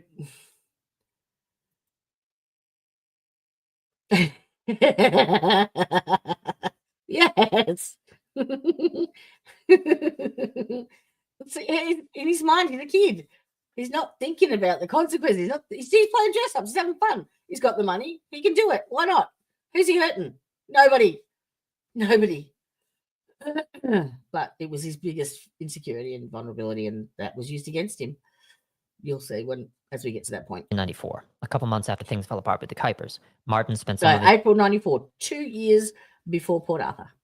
money on a round-the-world trip to Melbourne, Bangkok, London, Stockholm, and Los Angeles. Sounds flying horrible, home doesn't on May it? 7th. He had booked 2 weeks in Disneyland, but left after the third day when it rained. From April 1994 to December 1995, Wow, it was a killer. Martin Bryant visited Europe 6 times, Yeah. the USA 3 times, Yeah. and Southeast It's a Asia. terrible life. Awful. Must be full of horrible experiences. So much so you want to go and shoot the cafe up. Post haste. 3 times, along with making single trips to New Zealand and Japan. He joined a frequent flyer program and traveled business class. Why He not? also made a dozen domestic trips to Queensland, New South Wales, Good and on South him. Australia. But his favorite place in the country was to visit Melbourne, where he apparently liked to visit the zoo. While staying in the UK, Martin Evil checked into an bastard. expensive hotel. A few minutes later, Martin came down from the room and announced it was too hot and he was checking out. When the staff offered to fix the cooling for him, he refused. When they offered him a refund, Martin told them they could keep it as a tip. The unusual behavior was reported to the police. Oh, God. They contacted authorities in Tasmania to run a background Really? check. They rang the police because he said, my room's too hot, and he made them keep their money.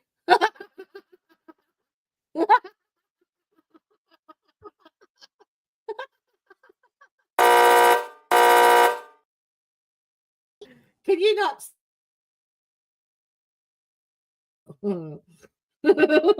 Sorry. Check on Martin. They were told that Martin had been fined Jen, for driving without a hello. license, but otherwise had a clean record. Another time, when returning to Tasmania from the United States, some of his bags got lost and wound up in Melbourne. Customs officers examined the luggage and seized 4 pornographic videos. Oh, depicting fucking bestiality. bullshit. Bullshit. Martin Bryant later told a psychologist that his favorite part of traveling was the long flights. Not the destinations, landmarks, or swanky hotels, but the 20-odd hours in the air. To quote And? psychiatrist Dr. Paul Really? Mullen, Really? So that's indicative, is it, of a mass murderer? Because he enjoyed being in the plane. If it wasn't so ridiculous. it transpired that the attraction of the long airplane journey was that he could speak to the people next to him, who presumably, being trapped in their seats, had no choice but Oh, at least really? appear friendly to him. That's why. Of Let course. that sink Why in. didn't I think of that? Martin Bryant was willing to pay thousands of dollars to spend a few hours talking to someone Mhm. who was more or less compelled to be nice Yeah, to him. he wanted friends. He had been an outcast at school and lost the only friend he had by threatening the boy with violence. He was an outcast as a young adult, and after Helen Harvey's death, he'd lost the only person who ever really tolerated him. The rest of his existence consisted of his bizarre and sometimes menacing behavior alienating I've emailed you the link if you want to jump in. people. Low-functioning congenital psychopathy aside, Martin Bryant was lonely. Low He couldn't functioning understand what psychopathy. Low functioning psychopathy. Never, ever, ever is that on any of the assessments as a diagnosis or any evidence of that behavior. Okay, sweetheart, no worries. he was doing wrong. Bryant himself said he was suicidal around this time.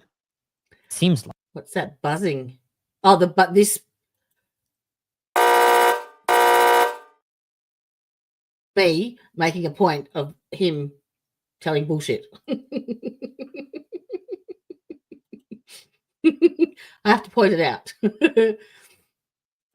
if mental health authorities had recognized the problem and intervened with regular therapy and medication, That's right. the grisly and tragic yeah, yes. end to Martin Bryant's case might well have been avoided. Once, when Martin was flying It's that crazy picture again. home from London, he was seated next to a 23-year-old female law student at the University of Tasmania. Apparently, the conversation was not a total disaster, and she was friendly with him the whole time. Martin alternated between telling the woman he was a farmer or a carpenter, but couldn't keep his story straight. He said he hadn't worked since his father's death. At the end of their conversation, Martin invited the young woman to come live with him in a big house on Clare Street. After the flight, he phoned his mother and told her he'd met the woman he was going to marry. But, needless to say, the young law student did not move into Clare Street.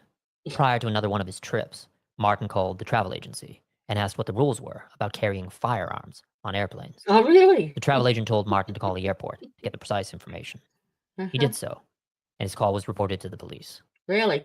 No Given record of his that. mental health record, with its many sinister notes and warnings, Sinister notes. No, the sinister notes came in from Paul Mullen, which was after he was arrested and charged, not before. it is unlikely that Martin could ever have gotten a license and purchased a gun. Not that He he ever didn't have one. tried. Instead, Martin was purchasing weapons under the table from vendors by paying them a premium in cash. For instance, Martin later divulged that he had bought his AR-15 for $5,000 or $10,650 in modern Australian money, about 5 or 6 times the going rate for a mid-tier model in America. He did target practice in the countryside Wait for by it. shooting at trees. In 1995, Martin got himself a girlfriend. She was a 16-year-old school leaver Petra named Wilmot. Janetta. Oh, Martin wrong one. was 27. They had met because their mothers attended the same church. To be clear, the age of consent in Tasmania at the time was 16. But there was certainly a stigma against a man in his late 20s dating a teenager. Martin tried to buy Janetta's affections, showering her with expensive gifts he doesn't know and how else taking to her do on it. trips. Who has taught him how to romance? Where has he seen that? Like, He refrained from discussing or threatening violence. To Janetta, Martin was just a tall, he blonde. refrained from discussing violence. Hang on. Hey, he's making that out like that's a conscious choice. Let me just go back and hear that. The age of consent in Tasmania at the time was So 16. the insinuation here is that, he's a pedo, for a start. And then this. But there was certainly a stigma against a man in his late 20s dating a teenager. Martin tried to buy Janetta's affections, showering her with expensive gifts and taking her on trips. He refrained from discussing or threatening violence. He refrained from discussing or threatening violence. The fuck?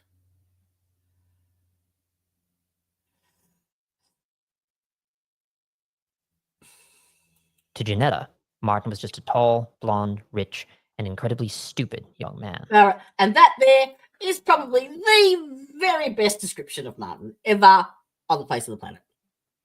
Right there. That's what he's guilty of. That. So let's lock him up for 35 life sentences consecutively. He was quiet. He was gentle. He was oddly childish.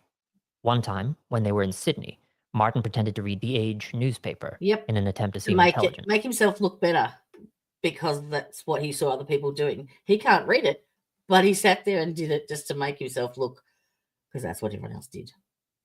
Such a psychopath. Janetta knew he was just trying to impress her and went And along. this isn't Janetta. Where the fuck did you get Janetta from? This is Petra. I've got the video of Petra telling this story in an interview. What the fuck? With it.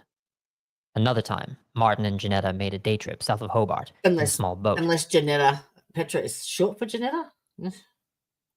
They were just pottering around the coastline with no clear destination. in Oh, mind. okay, yes, listen to this. This is Petra too. She tells this story.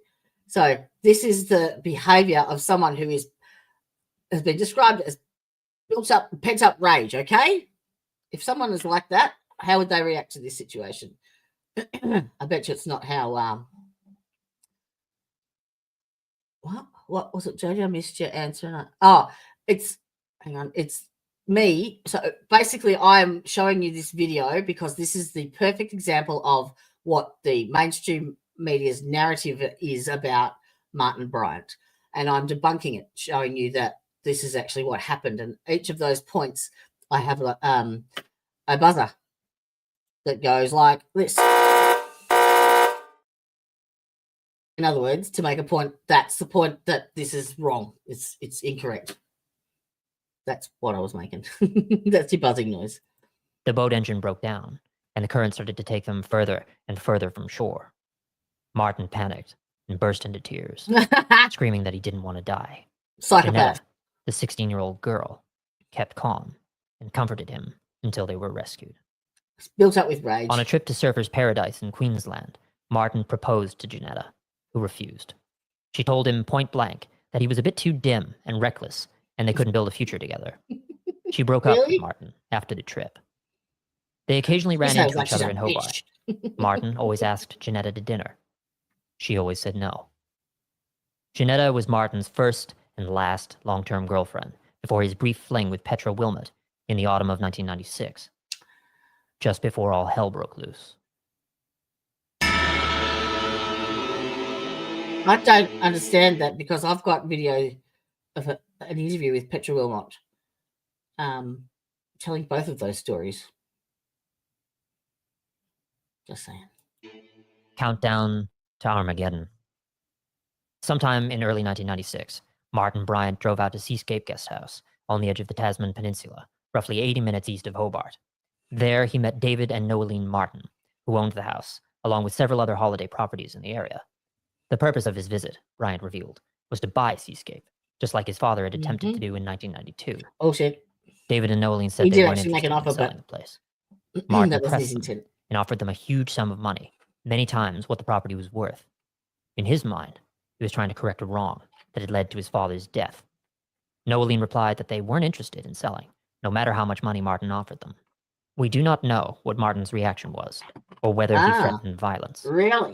What we do know is, Let's see sometime after that. the encounter, Martin Bryant decided to murder David and Noeline. Really? You do know that, do you? In You early know March. that. You know that. Yeah?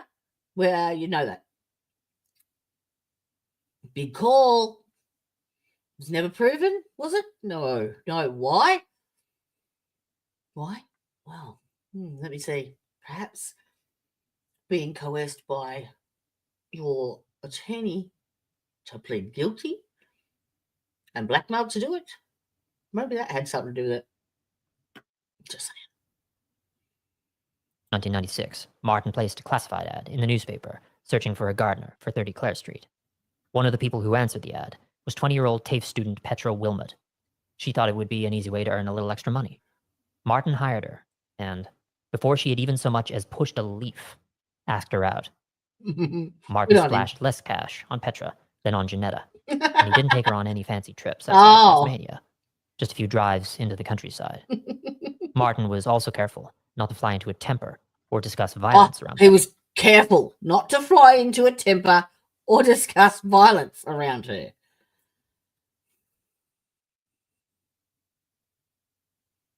Is it just me? Is that not just so fucking blatantly obvious that it is ridiculous? Like, so he's saying, oh, I've got me a girlfriend. Oh, I better make a mental note not to discuss violence or shit around her. Because that's exactly what a 10-year-old would think, wouldn't it? Apparently, he didn't know the consequences to his actions. So why would he even think to do that? Why?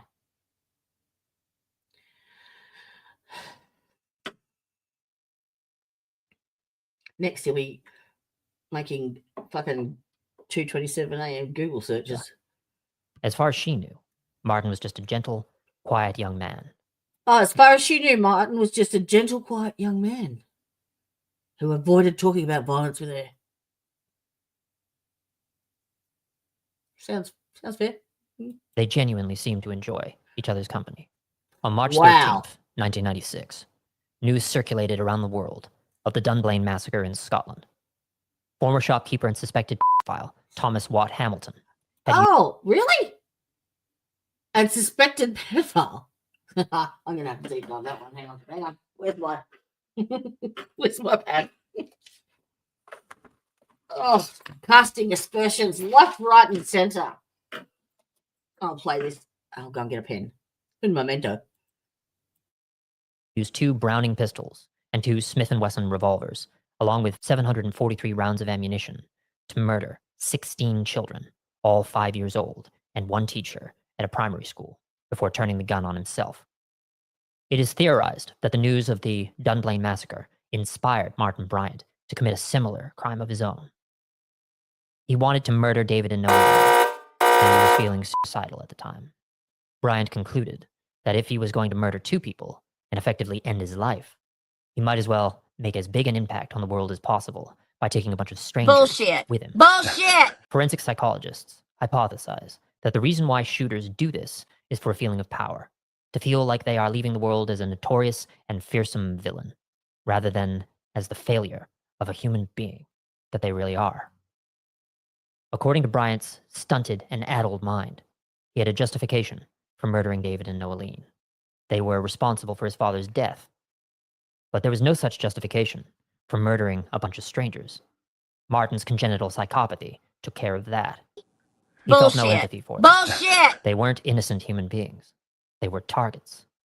a way for Martin to make his mark upon the world. Besides, most people in Martin's life had rejected him. Martin was incapable of reflecting that it was because of something he had done. Inappropriate comments, threats of violence, shooting people with an air rifle, and so forth. In Martin's mind, people rejected him because they were cold, wicked, and cruel. So, as far as Martin was concerned, everyone on the planet was fair game. He ignored the fact that several people in his own life, his parents, Helen Harvey, the Kuiper family, Petra Wilmot, had been kind to him. It did not occur to him that among the people he might kill, there could be others equally capable of kindness and understanding. Sometime in early April 1996, one of Martin Bryant's neighbors in Newtown, Nancy Dalton, ran into Martin while she was waiting for a taxi in front of the Purity supermarket. Nancy had known Martin from the neighborhood for several years and always felt sorry for him. She knew he felt alienated and lonely. And so, whenever she saw him out and about, she would take the time to have a chat. This time was no different. During their conversation, Martin suddenly said, "Come on a picnic with me this weekend. We could go for a nice drive. I could take you for lunch. I'll show you where Miss Harvey had a farm." Nancy politely declined, explaining that her grandchildren were visiting her that weekend. Sensing his frustration, Nancy asked if something was wrong. Martin replied, "I don't know. Nobody ever wants to listen to me or go with me. I'm getting fed up with this. I'll think of something. Something. Everybody will remember me."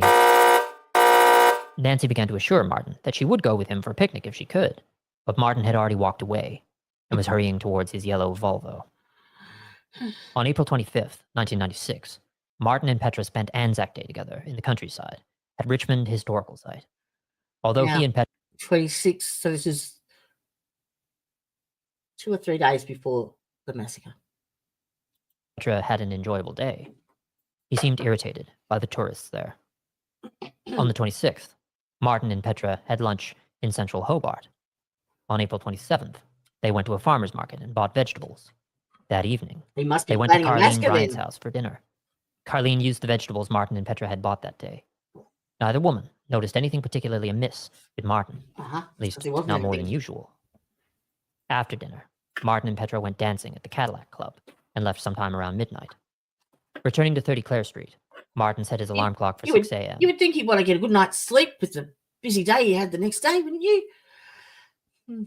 This was unusual. Martin never set his alarm clock. On April 28th, 1996, over breakfast, Martin explained to Petra that he had something to do that day. Petra left 30 Clare This Street is at all around pure 8 a.m. speculation right here. Martin's usual practice was to drink half a bottle of Sambuca with breakfast, Quite when Petra wasn't there to catch him, of course. His alcoholism had intensified over the past 6 months, averaging about 20 to 30 standard units every 24 hours. But today, he remained dead sober. He left the house, taking his sports bag, containing 2 semi-automatic rifles, a bolt-action hunting rifle, and a 12-gauge shotgun with him. The bag also contained handcuffs, a hunting knife, rope, gasoline cans, a camcorder, and several boxes of ammunition. Martin got into his yellow Volvo and drove to Seascape Guest House, making 4 stops in various small towns along the way. He arrived at Seascape at 11:15 a.m. He shot 69-year-old Nolene Martin as she opened the door. Then he charged into the house and stabbed 72-year-old David Martin with his hunting knife. David probably watched as Bryant caved in his wife's skull with an unidentified blunt object. Then Bryant shot David in the head. And you know the I like how he knows the actual order in which that occurred, because there was pretty much just ashes to determine that. The door to the cottage and dragged the 2 corpses into a nearby bedroom, placing them on the bed. At 12:30 p.m., Maureen and John Mason, 2 tourists from mainland Australia, pulled up the gravel drive to Seascape Guest House. Bryant came outside and greeted them. He seemed agitated. His mannerisms were odd. The Masons explained that they had enjoyed their time in Tasmania so much that they wanted to inquire about prices at Seascape for a subsequent holiday. They also wanted to inspect the rooms of the cottage. Bryant said they couldn't come inside. He lied that his mother and father had gone out. Did that make a difference? Because I've increased the volume on the video, but I can't find where to adjust it on here. But I'll keep looking. Oh, so is anyone watching on their mobile by any chance? Out of interest, because as I said at the start, StreamYard have now come up with a new layout in the studio, and they allow you to stream in portrait mode and landscape. And I was just wondering how it actually creates two streams. Can you actually see, like, is your screen a different, like, does it fill up the entire mobile screen, Tan?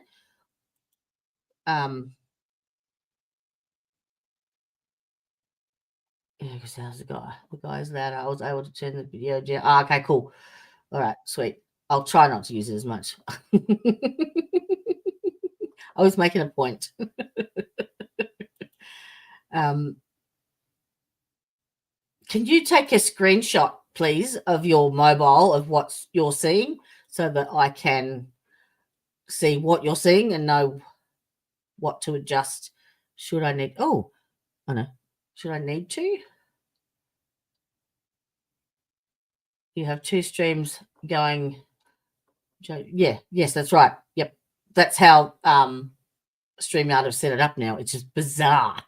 It's bizarre. Because you have to set each one up independently. It doesn't just automatically do it, which is a pain in the butt. But it's nice to be able to stream in both layouts, provided that the layout is improved for, you know, if you're watching it in portrait mode. So,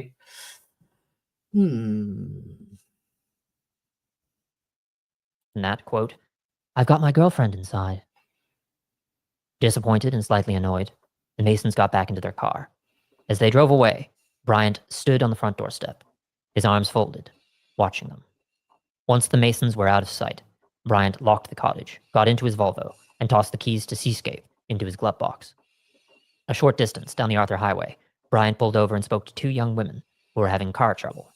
He told them that he was, quote, "going to the Isle of the Dead to get rid of some wasps." Insert crazy photo. Thank you. Where did you send it? In Discord? Oh, okay. So you were logged in under the landscape one, but now you're in the portrait one and it fills up your entire phone. Is that right? Okay. Thank you. I'll have a look. But, you know, have a look at Mr. Crazy here.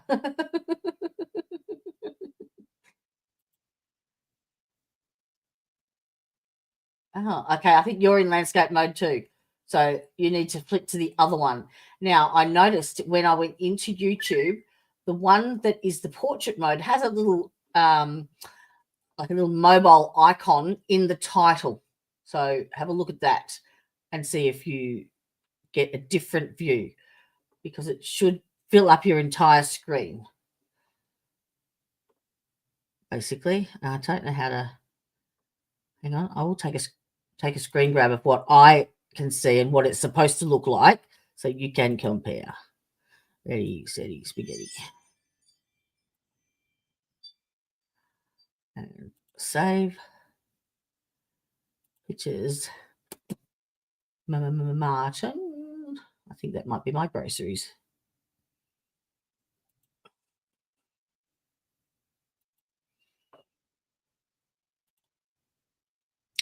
Okay, let's bring it up. Image. Yeah. And let's add to stage. So that's what you should be seeing on the portrait mode.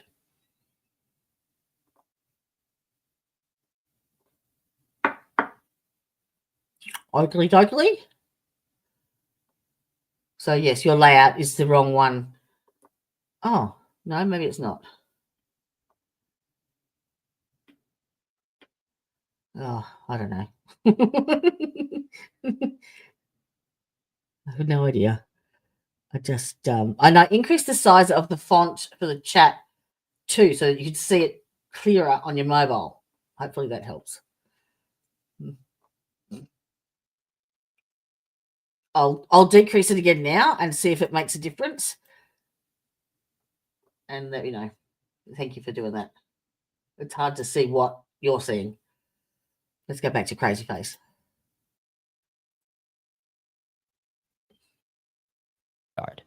And by wasps, according to later reports, Bryant didn't mean insects. I actually think this is where the wasp files gets its name from. But now he's interpreting what Martin thinks wasps means. He meant the slang for white Anglo-Saxon Protestants. Oh, right. Okay. Bryant bought some Let's pot add some racism to the pot, shall we? For fuck's sake. from the two women and suggested they meet up later in Port Arthur and hang out. Then he drove on his merry way, leaving the two women to sort out the car for themselves. At 12:45 p.m., Bryant arrived at the outskirts of the Port Arthur historic site. Here, he pulled onto Palmer's Lookout Road and stopped at the farmhouse of Roger Larner. Bryant spoke to Roger about buying some cattle from him, then mused about buying Seascape from the Martins. Then Bryant asked if he could say hello to Roger's wife, Marion. This set off alarm bells in Roger's mind. Bryant had run into Marion Larner in Hobart 3 years earlier, in 1993, and afterward had bombarded Marion with phone calls until the cops told Bryant to stop. And so, with this in mind, Roger said he'd accompany Bryant to the farmhouse, while the latter said hello to his wife. Bryant's smile faded, and he muttered something about coming back later. He got back into his Volvo and sped away. The road into the Port Arthur historic site was slow going. It was littered with cars and tour buses. After arguing with an information guide about where he could park, Bryant pulled into a spot on the waterfront at 1:25 p.m. He got out of his car, taking his large, heavy sports bag with him. He walked into the Broad Arrow Cafe, where 60 people were having lunch. He strolled up to the counter and ordered a tray of food, a soda, and a cup of fruit juice. He headed out to the patio, Really? ate, That's and drank. weird. A Melbourne couple sitting near him heard Bryant muttering about wasps and how there weren't many Japanese tourists there that day. After finishing his lunch, Bryant went back into the cafe, placed his big bag of guns on a vacant table in the corner, and unzipped it. Oh, dramatic music. The Port Arthur Massacre. Sitting 2 tables away from Martin Bryant were Mick Sargent, his girlfriend Kate Scott, and their friend Caroline Villiers. They were visiting from Perth. Mick Sargent had observed Bryant walk into the restaurant and wondered why anyone would carry around such a heavy bag with them. Sargent saw Bryant unzip the bag, take out a camcorder, turn it on, and place it on the table in front of him. It was at this point that Sargent caught Bryant's eye. By Sargent's reckoning, the two men stared each other down for about 10 to 15 seconds, each unwilling to look away. Sargent thought that Bryant looked pissed off and could tell that he wasn't completely right in the head. This is Then his girlfriend, absolute Kate Scott, said something to makeup. Sargent, and he looked back at her. When Sargent glanced up again, he saw that Bryant was now staring at a Malaysian couple who were eating at the table next to him. The next thing Mick This is Sargent all heard bullshit. was gunfire. This is all bullshit. The following series of events happened in the next 15 seconds. And that's bullshit too. The Malaysian couple were hit first. Mo Yi-ing was shot through the head. So instantaneous was his death that he was later found still clutching the knife with which he was eating. Su Leng Chung was shot through the head next. The third shot was aimed at Mick Sargent's head. It grazed his scalp. A fourth shot penetrated the head of his girlfriend, Kate Scott, killing her instantly. Next, Bryant aimed his AR-15 at Melbourne tourist Anthony Nightingale, who managed to shout, "No, no, not here!" before he was shot through the neck, killing him. His body slumped against the cafe window, alarming tourists standing outside, who had briefly thought that the gunfire was part of some sort of historical reenactment. Bryant then turned the gun on brothers Kevin and Ray Sharp and their friend Wally Bennett, who were visiting from Victoria. Wally was shot through the neck, and the bullet passed through him and also killed Ray. Kevin was then shot twice, including once in the head, killing him as well. All 3 men had been pacing away from Bryant, and they did not know what was going on. 3 of their friends, also eating at the table, Gary Broom, John Fiddler, and his wife Gay, were hit by flying bullet fragments and severely wounded. At another table, Tony Kiston and his wife Sarah stood up in alarm. Tony quickly pushed Sarah out the nearby door. Before he could follow her, Tony was shot in the back of the head and killed. Beside Tony was Andrew Mills, who had moved from Sydney to Hobart to set up a bed and breakfast. He was shot through the head a split second later. 2 children's camp counselors, Thelma Walker and Pamela Law, were struck by the bullet fragments from these shots, and then their friend, Peter Crosswell, dragged them from their chairs to the floor to take cover. Another woman, Patricia Barker, was also hit with bullet fragments as she dove under the table. Bryant next turned his rifle on Graham Collier, his friend Carolyn Lawton, and Carolyn's teenage daughter, Sarah. They were just rising from the table to make their escape. Graham was shot through the jaw, but was not killed. Carolyn threw herself on top of her daughter to protect her, but Sarah had already been shot through the head and killed. Carolyn was shot in the back and survived after intensive surgery, but it wasn't until 24 hours later that she learned that her daughter was dead. Bryant then swiveled around and shot Victorian tourist Mervyn Howard through the head. The bullet continued and pierced one of the cafe windows. Then Bryant shot his wife, Mary, in the throat. He leaned over an empty baby stroller and shot her in the head at point-blank range, killing her. At this point, Bryant moved through the cafe in the direction of the adjoining gift shop. Robert Elliott came out from under the table where he was hiding to make a dash for the door. Bryant shot him in the arm and the head. Elliott was badly injured, but was not killed.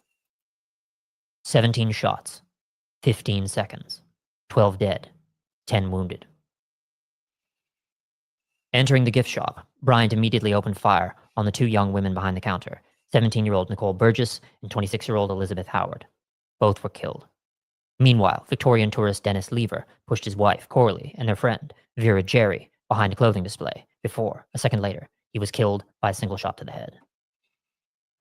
Next, Bryant killed Gwen Neander while she was trying to run to the exit. Everyone. Another 5 people had made it to the same exit, only to discover that the door would not open. Bryant did not open fire on them because he was momentarily distracted by movement from the cafe. Bryant walked over to the cafe entrance and fired on Jason Winter, who had stood up from his hiding place, hitting him in the chest and then in the head, killing him. Winter managed to utter the words, "No, no," before he died. Bullet fragments from these shots hit American tourist Dennis Olson, injuring his scalp, hand, chest, and blinding him in one eye. Bryant then fired impulsively at one of the tabletops. That sounds like it might be a shotgun pellet. But caused that injury? Just... But apparently, no. And, oh, I've got out the wrong... Oh, clicked on the wrong thing. Sorry. Part with his bare hands. Greg forced Martin to let the cat go, relatively unharmed. Another time, Bryant shot him in the arm and the head. Elliott was badly injured, but was not killed.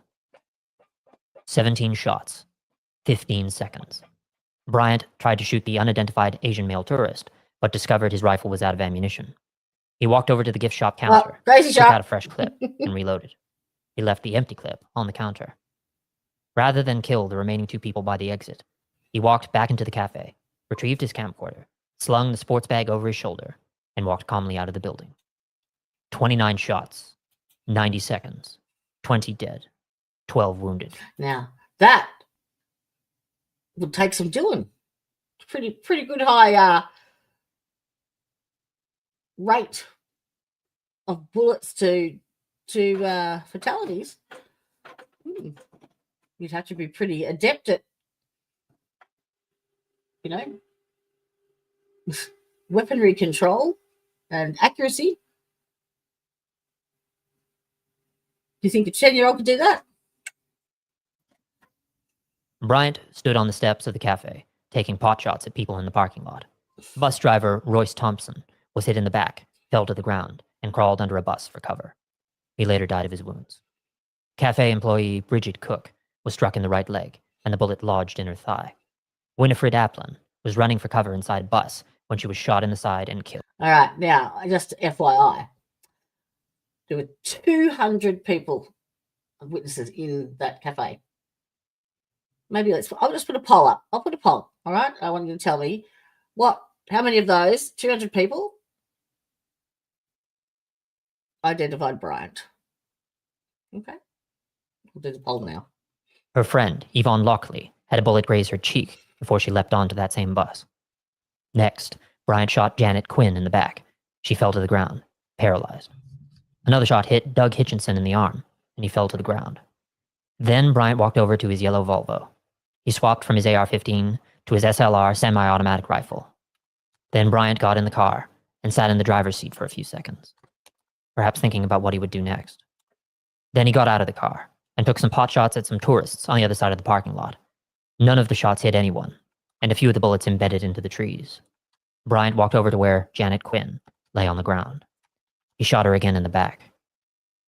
Bryant climbed onto a bus, but Finding it empty, he fired out the window at another bus, killing South African tourist Elva Gaylard and hitting Adelaide tourist Gordon Francis in the shoulder as he tried to pull the bus door shut. Meanwhile, Neville Quinn, husband of Janet Quinn, had fled toward the waterfront. He now returned to search for his wife. He found her lying next to a bus, slowly dying. He knelt by her side and clasped her hand in his. Bryant opened fire on him. The bullets missed.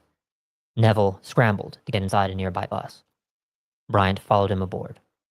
He found Neville Quinn hiding between the two seats. Bryant raised his SLR and said, "No one gets away from me." Realizing that Bryant was about to fire, Neville Quinn shrank down further between the seats. A split second later, the bullet tore his neck. Thinking Neville was dead, Bryant got off the bus. He walked back to his yellow Volvo. As he moved, he fired upon American tourist James Belasco, who was some distance away, filming the massacre with his video camera. The bullet missed. Bryant got into his car and pulled out of the parking lot. Despite being gravely injured, Neville Quinn managed to stagger off the bus, bleeding profusely from the neck. He returned to where his wife, Janet, lay on the ground. She died in his arms. 12 minutes, 24 dead, 16 wounded. A swarm of panicked tourists were running up Jetty Road toward the toll booth at the entrance to the historical site. Among them was 36-year-old Nanette Mikach, who was carrying her 3-year-old daughter, Madeline, and her 6-year-old daughter, Alana, was running beside her. As they approached the toll booth, Nanette said to Alana, "We're safe now, Pumpkin." Bryant's yellow Volvo came up behind them and stopped opposite of Nanette. Thinking that Bryant might be offering to drive them to safety, Nanette approached the vehicle. Bryant got out, wielding his SLR semi-automatic rifle. He placed a hand on Nanette's shoulder and told her to kneel. A cry went up amongst the crowd. "It's him!" And people scattered. Bryant killed Nanette and her 3-year-old daughter, Madeline. He fired 2 shots at 6-year-old Alana as she fled into the trees. They missed. So Bryant followed her, found her, and killed her. Bryant got back into his Volvo and pulled up to the toll booth at the entrance to Port Arthur Historic Site. His way was blocked by a burnished gold BMW driven by Jim Pollard, with passengers Mary Rose Nixon, Robert Salzman, and his wife Helene. Bryant got out of his Volvo without a weapon and approached the BMW. Not realizing the situation, Robert Salzman got out of the car and began yelling at Bryant for blocking the way. In response, Bryant returned to his Volvo, fetched his SLR, and shot Robert Salzman at point-blank range, killing him. Meanwhile, Jim Pollard had climbed out of the driver's side door and was also shot and killed moments later. Other drivers in the vicinity began to realize what was going on and put their cars into reverse. They sped away from the scene. Bryant dragged both Mary Rose Nixon and Helene Salzman from the BMW and executed them. Then he transferred the SLR, AR-15, a few boxes of ammunition, 2 pairs of handcuffs, and a can of gasoline to the BMW. He left behind in his yellow Volvo the bolt-action hunting rifle, the 12-gauge shotgun, more cans of gasoline, and the kindling. And his passport. He also forgot the Did you keys carry that? to Seascape Guest House in the glove box.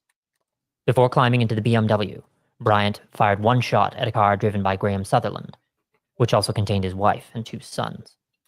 The bullet smashed into the windscreen, but did not manage to injure anyone inside. Then Bryant got into the BMW and left the scene. 15 minutes, 31 dead, 16 wounded. The BMW pulled into the main street of Port Arthur, comprising of a few specialty shops, a gas station, and a general store. Some of the cars that had fled the toll booth area had pulled into the main street. One woman leapt out of her vehicle, ran into the gas station, and told the owner, Jim Laycock, to call the police. Laycock picked up the phone. As he did so, he saw a burnished gold BMW pull up to the gas station, blocking in a white Corolla driven by Glenn Pears with his girlfriend Zoe Hall in the passenger seat. In what Jim Laycock later described as the most frightening 2 minutes of my life, he watched as Bryant exited the BMW, carrying the AR-15, walked over to the passenger side of the Corolla, and tried to drag Zoe Hall out of the vehicle. Glenn Pears got out of the driver's side and was on his feet, ready to come to Zoe's aid. Bryant let Zoe go and aimed his rifle at Glenn. Bryant marched him at gunpoint to the BMW and forced the man into the trunk, slamming it shut. Meanwhile, Zoe Hall clambered into the driver's seat in the Corolla in an attempt to escape, but Bryant let off 3 shots through the windshield, killing her instantly. Then Bryant got into the BMW and drove away. He headed down the Arthur Highway in the direction of Seascape Guest House. Along the way, he opened fire out of the window at a passing Ford Falcon, shattering its windshield. A few minutes later, Bryant pulled into the gravel driveway at Seascape. He got out of the BMW with his rifle and stood by the road, shooting at passing vehicles. John Rook was driving a Datsun sedan, dragging a trailer. Bryant's bullets went wide and missed. Behind him was Linda White and her boyfriend Michael Wanders in a Holden 4x4. Bryant peppered the SUV with bullets, one of which struck Linda White in the arm, damn near severing it from her body. Then Bryant fired on a sedan driven by Doug Horn. The bullet shattered the windscreen, sending shards of glass into Horn's arms and chest. Broken glass showered the 3 other occupants in the vehicle. Additional bullets thankfully missed. Anne Wardle, following in another vehicle, saw the shots and threw her car into reverse. Bryant opened fire, hitting her side door. Meanwhile, a red sedan came up behind Anne, driven by Simon Williams and his wife, Susan, in the passenger seat. Simon swerved into the other lane and sped up to drive past the gunman. Bryant fired twice at the sedan, with one of the bullets piercing the passenger window and shattering Susan Williams's left hand, while her husband got sprayed with shrapnel. Anne Wardle, meanwhile, had managed to reverse down the highway, heading away from Port Arthur, out of sight of Bryant's gun. Anne Wardle leapt out of her vehicle and began flagging down oncoming cars, telling them to stop. A madman was on the loose. Bryant got back into the BMW and guided it up the gravel drive to the cottage entrance. He exited the vehicle, opened the trunk, and forced Glenn Pears out with the AR-15 pointing in his face. Bryant cuffed Glenn's hands behind his back. Then Bryant marched him toward the cottage door. Realizing that he had left the keys to Seascape in his Volvo, Bryant either kicked the door open or threw his body weight against it. He pushed Glenn Pears into the cottage and used the second pair of handcuffs to secure Pears to the thick stair rail. Bryant went back outside, retrieved his SLR and boxes of ammunition, and brought them inside. Then Bryant doused the BMW with a can of gasoline and set the car ablaze. He returned to the guest house, shut the door, and barricaded it. It had been approximately 30 minutes since Bryant had first unzipped his big bag of guns at the cafe. 32 dead, 23 wounded, 1 taken hostage. Add to that the bodies of David and Noeline Martin, already lying on a bed in Seascape Guest House after being brutally murdered earlier that day, and the death toll rises to 34.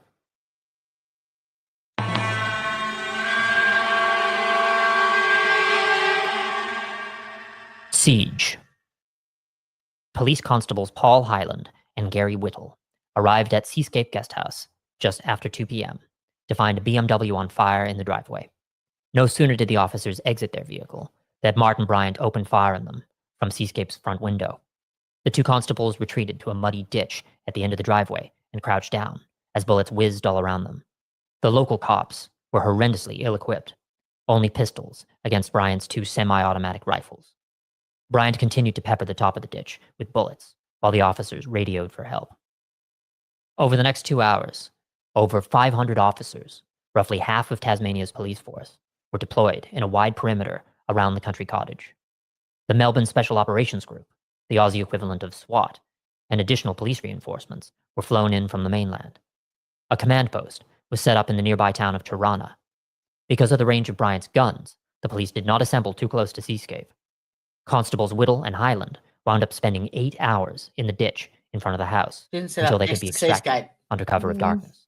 Meanwhile, police negotiator Terry McCarthy, police psychologist Mike Ryan, and forensic psychologist Dr. Ian Sale phoned Seascape to talk to Bryant and figure out what they were dealing with here. The first call to Seascape went through at 4:30 p.m. Bryant answered the phone, said his name was Jamie, and lied that he had 3 hostages instead of just Glenn Pears. He did not divulge that the Martins were already dead. Bryant pretended to be taking food and water to the 3 hostages. Pretended. Really. When we get to it, we will be playing these audio tapes of the hostage negotiator, and you can actually hear gunshots in the background whilst he's on the phone saying that he's going to take a cup of tea to the I'm teasing the hostages. And he's calling himself Jamie. Why would you do that unless you're playing a game, maybe? Who knows? He spoke to McCarthy on the phone.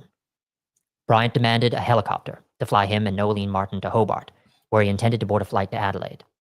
Of course, Noeline was crazy already picture. dead, Got to and enforce Bryant that. had no serious Crazy plan picture. or intention to leave Seascape alive. McCarthy said that it might be difficult to procure a helicopter. Bryant responded by saying, "You can buy a helicopter. I've got the money. You don't understand. I've got the money." Then he related I a like the long, voice all the rambling time. story about how he had once tried to buy a helicopter for $95,000, or roughly. So I found this guy, and I was going to watch it just purely to see, what he knew and what, just get different perspectives and stuff, because that's what I do. And it pretty much showed me that it was the epitome of the mainstream media's narrative on what they wanted projected with regards to Martin.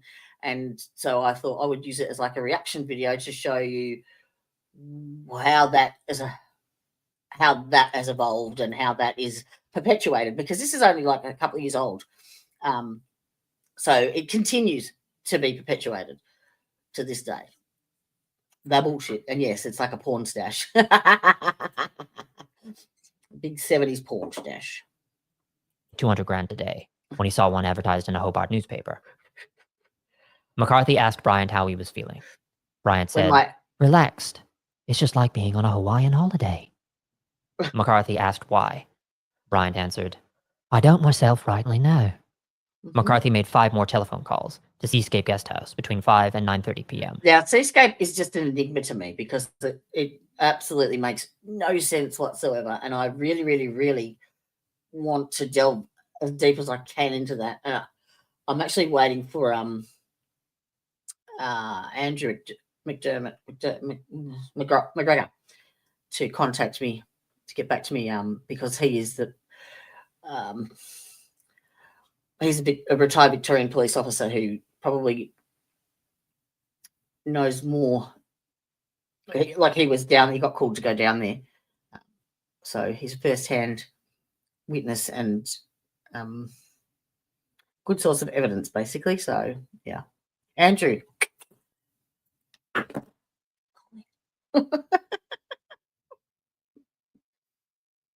Paul, if you're watching, tell Andrew to call me. During the course of their conversation, Bryant told McCarthy he thought that Noeline Martin was bad news, and she prevented his father from purchasing a property in the area. When McCarthy brought up the shooting at Port Arthur, Bryant asked him with childlike interest, how many people were hurt? See? This is his question. He's in the police interview. Let me go back. Listen to the wording. Telephone calls to Seascape Guest House between 5 and 9:30 p.m. During the course of their conversation, Bryant told McCarthy he thought that Noeline Martin was bad news, and she had prevented his father from purchasing a property in the area. Oh, really? When McCarthy brought up the shooting at Port Arthur, Bryant asked him with childlike interest, how many people were hurt? McCarthy did not give a direct answer. At the time, he did not know the total dead and wounded, even if he had wanted to satisfy Bryant's morbid no curiosity. idea why I was there. Bryant also threatened to kill his 3 hostages crazy if police photo. came up the drive or tried to storm. That's certainly getting its money's worth, isn't it? I'm going to find a bad pause from this guy and start posting that. Storm the place. For their part, the cops had no way of knowing whether the 3 people were still alive. They would not risk trying to force the issue unless it became clear Bryant was murdering people inside the house. McCarthy's final call to Seascape was at 9:30 p.m., shortly after which the line went dead. It turned out Bryant was using a cordless phone and had merely neglected to charge the battery. Meanwhile, Bryant sporadically fired he was shots. well organised for a siege then, wasn't he? Takes planning. Forgot to charge the main communication for demands. Holy crap. What are the odds? Outside of the cottage windows. He had a fairly wide view of the surrounding area.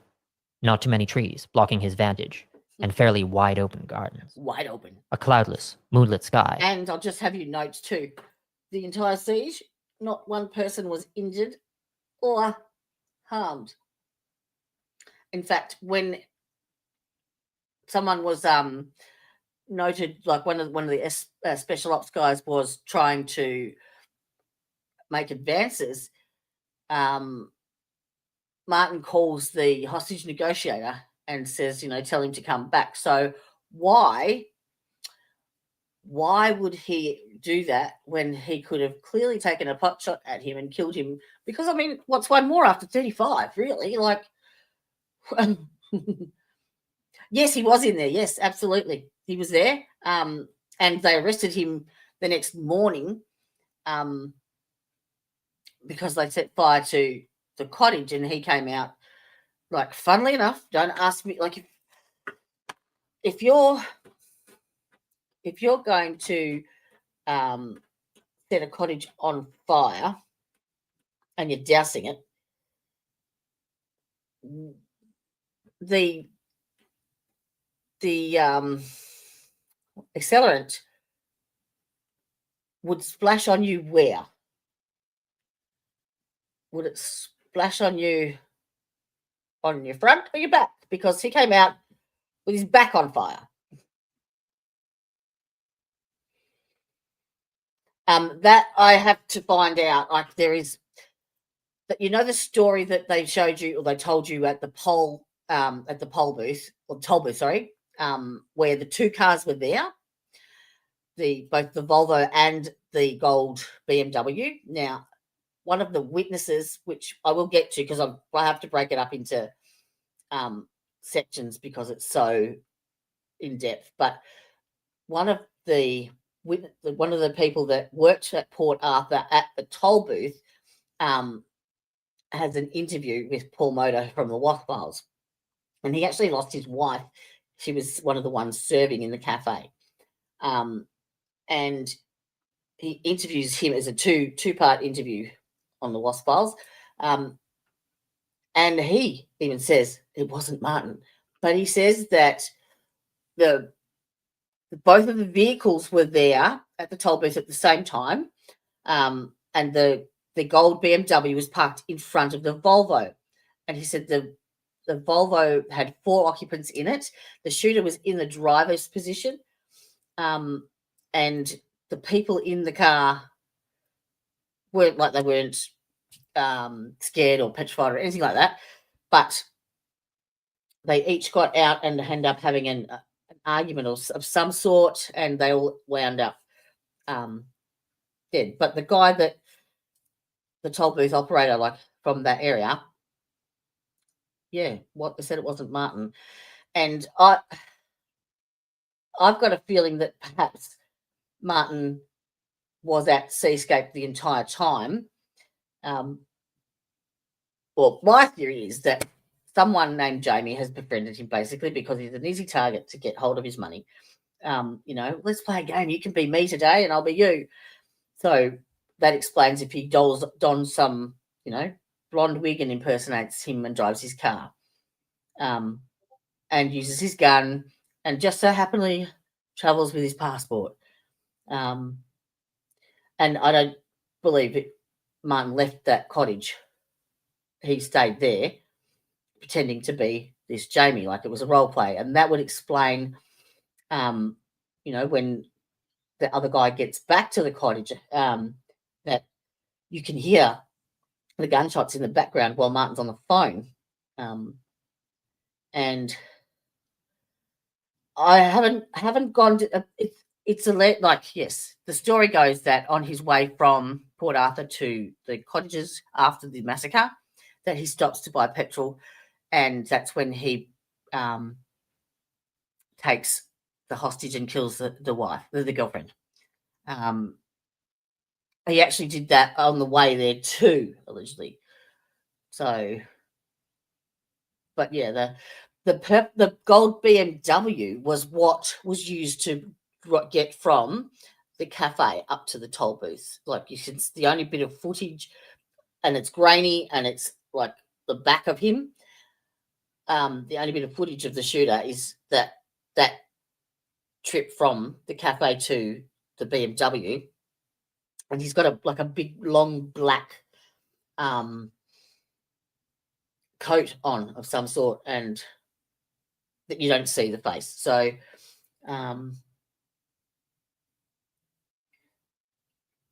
yeah, and apparently when they arrived at Seascape Cottages, there was somewhere I read it, I can't remember where, but I will get to it when we get to that point in the story. But yeah, Martin was wearing a completely different set of clothes.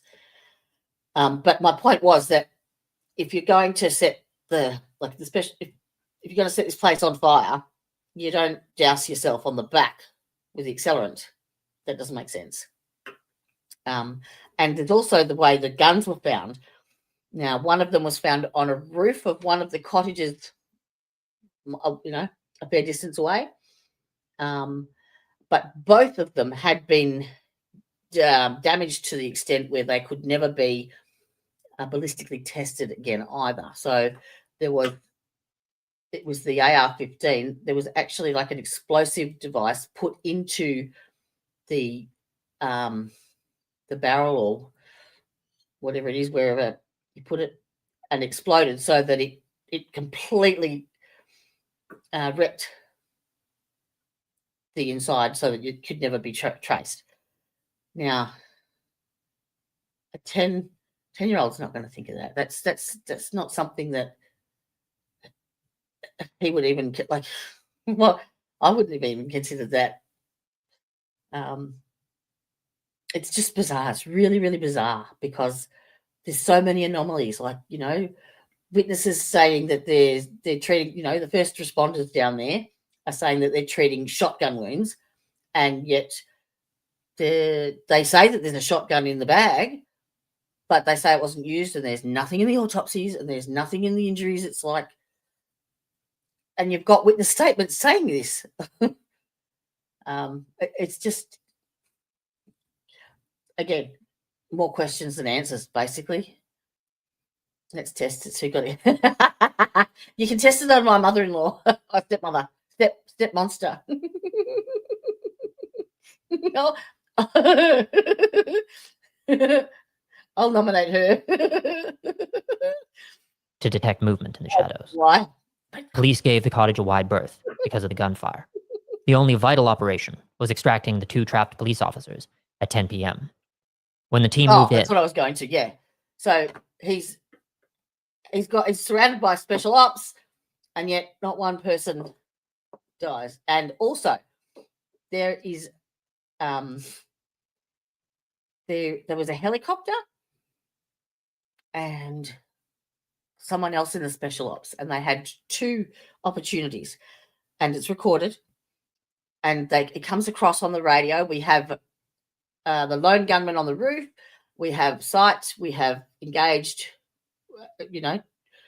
requesting permission to fire, and at both times they were told no. Both times, no, do not engage. Clear shot on the roof, no hostages, no one around him on the roof, and they said no, this needs to play out.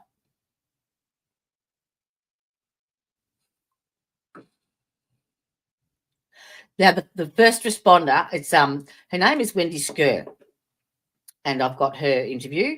She's actually dead now, unfortunately, but she was the one that went around Australia basically with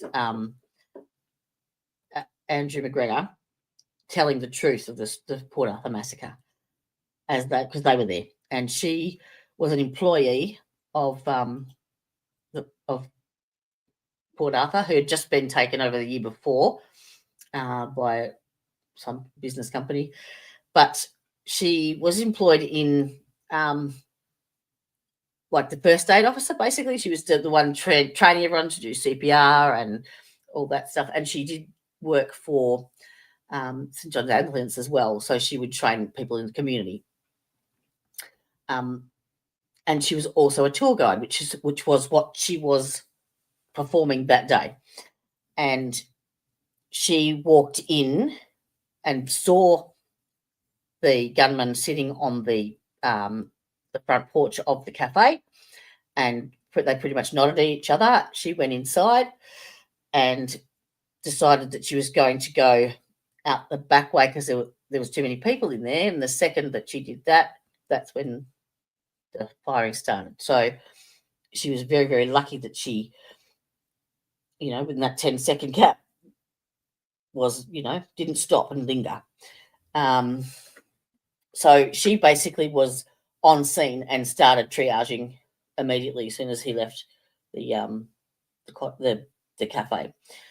And she flat out adamantly says it's not Martin, because Martin and Wendy were not Martin and Helen were well known because they used to frequent that cafe and have afternoon teas quite regularly.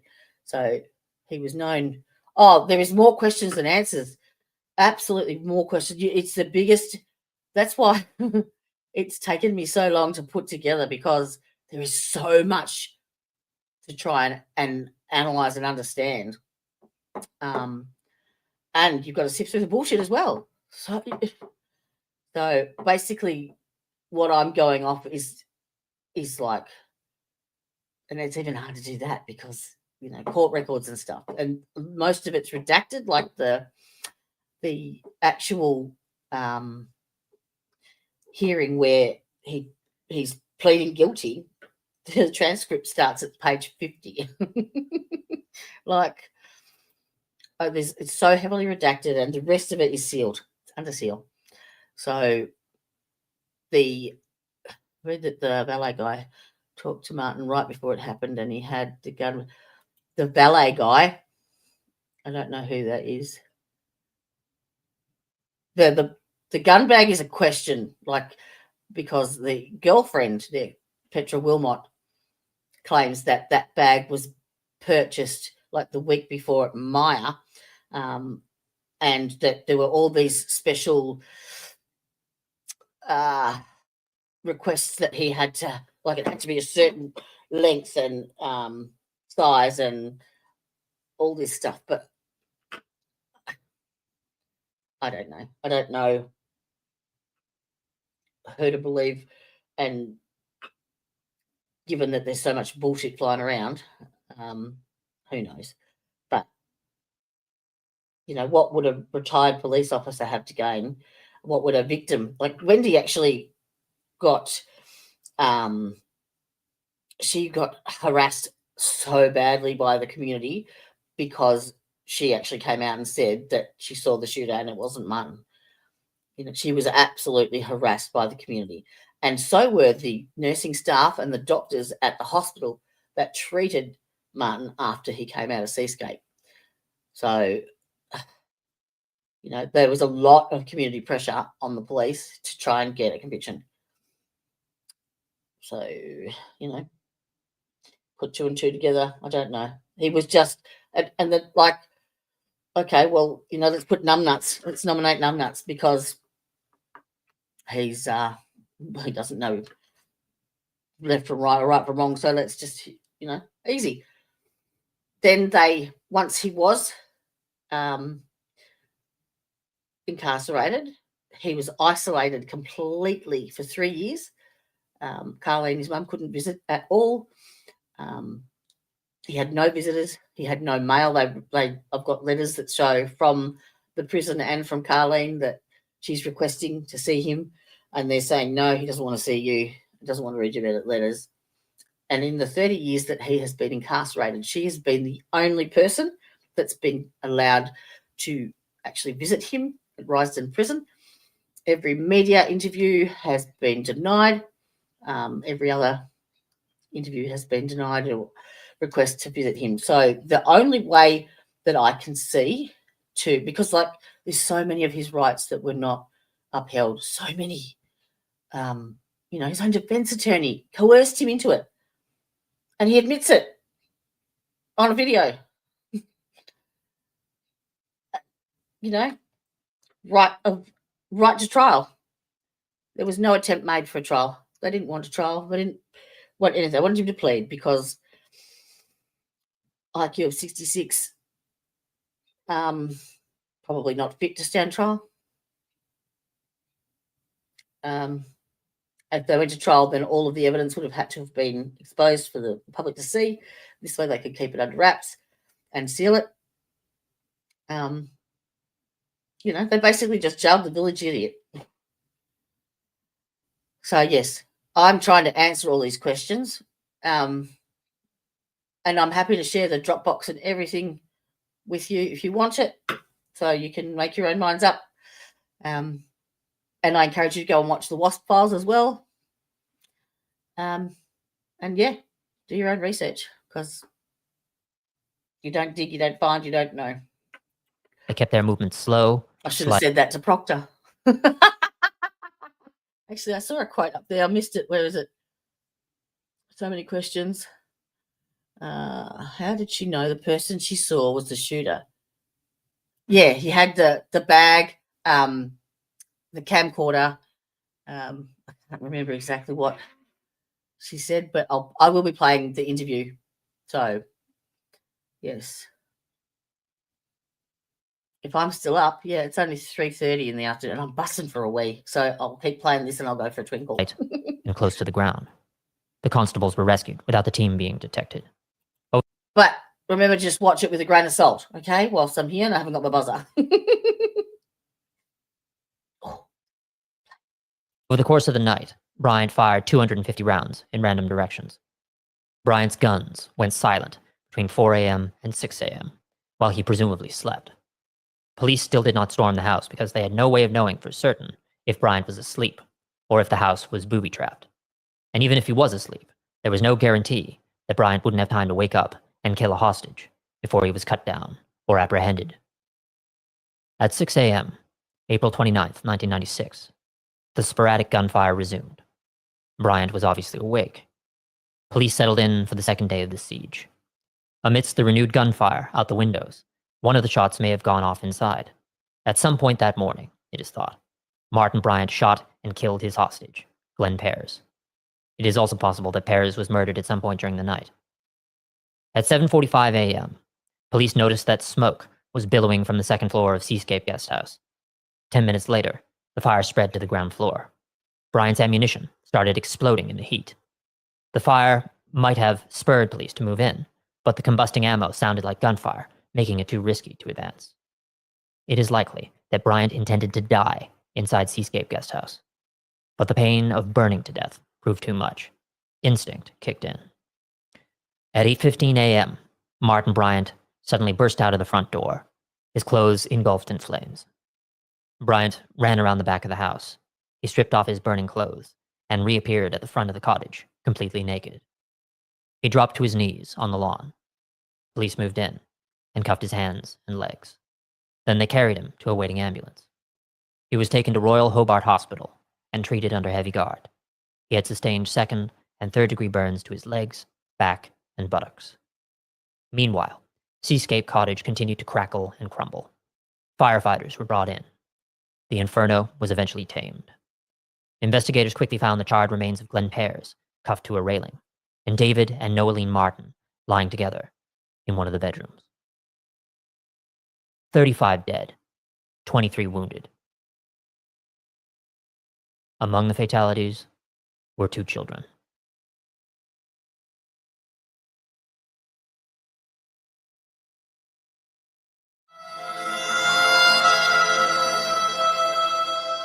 A giggling psychopath. In the months following his arrest, Martin Bryant's low intelligence, childlike naivety, and utter psychopathy were on full display. Despite the overwhelming evidence against him, Bryant denied being the gunman who carried out the Port Arthur Massacre. The only thing he would admit to was the kidnap of Glenn Pears. The severity of the situation did not seem to dawn on him. Bryant thought that by denying the murders, he could wriggle out of things with a mild slap on the wrist, and he tackled police questioning as if he were a child who had landed in trouble at school. Of course, the cops had dozens of eyewitnesses, video footage, fingerprints, ballistics evidence identifying his guns, recovered fairly intact from Seascape as the murder weapons, and his Volvo was left at the scene. Never mind that the 4 passengers inside the BMW he had stolen were found dead at the entrance to the Port Arthur historic site. Yet Bryant falsely believed he was in the position and had the cognitive ability to play cat and mouse with the cops over the day's events. On the 4th of July, 1996, Bryant was brought into an interview room, his legs manacled and his arms cuffed to a wheelchair. He was subjected to an extensive interrogation that lasted several hours. Again, Bryant proved himself uncooperative. He just sat there, smiling and giggling, expressing patently false sympathy for the victims and issuing the occasional flimsy denial. He seemed to be enjoying the attention, and given that Bryant used to pay thousands of dollars to fly across the world just so he could talk to the plane passengers unlucky enough to be seated next to him, there did not seem to be a very high bar for the quality of the conversation. He did not seem to mind that the officers present were generally disgusted by him, occasionally frustrated and angry, and that they were accusing him of multiple murders. One of the detectives present asked, "Do you remember the 28th of April this year?" Bryant replied, "I don't. Was that the day I suppose everyone's talking about?" Police asked Bryant what he did after leaving 30 Clare Street that morning. Bryant replied, I went surfing that day." The cops asked if he made any stops on the Port Arthur Highway.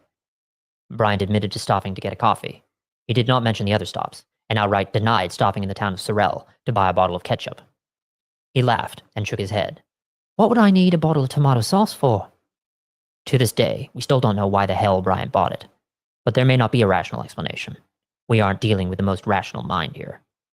It is important to note that during his recovery in hospital and subsequent time spent in a jail cell, authorities tried to deprive Bryant of any information or media coverage about the massacre.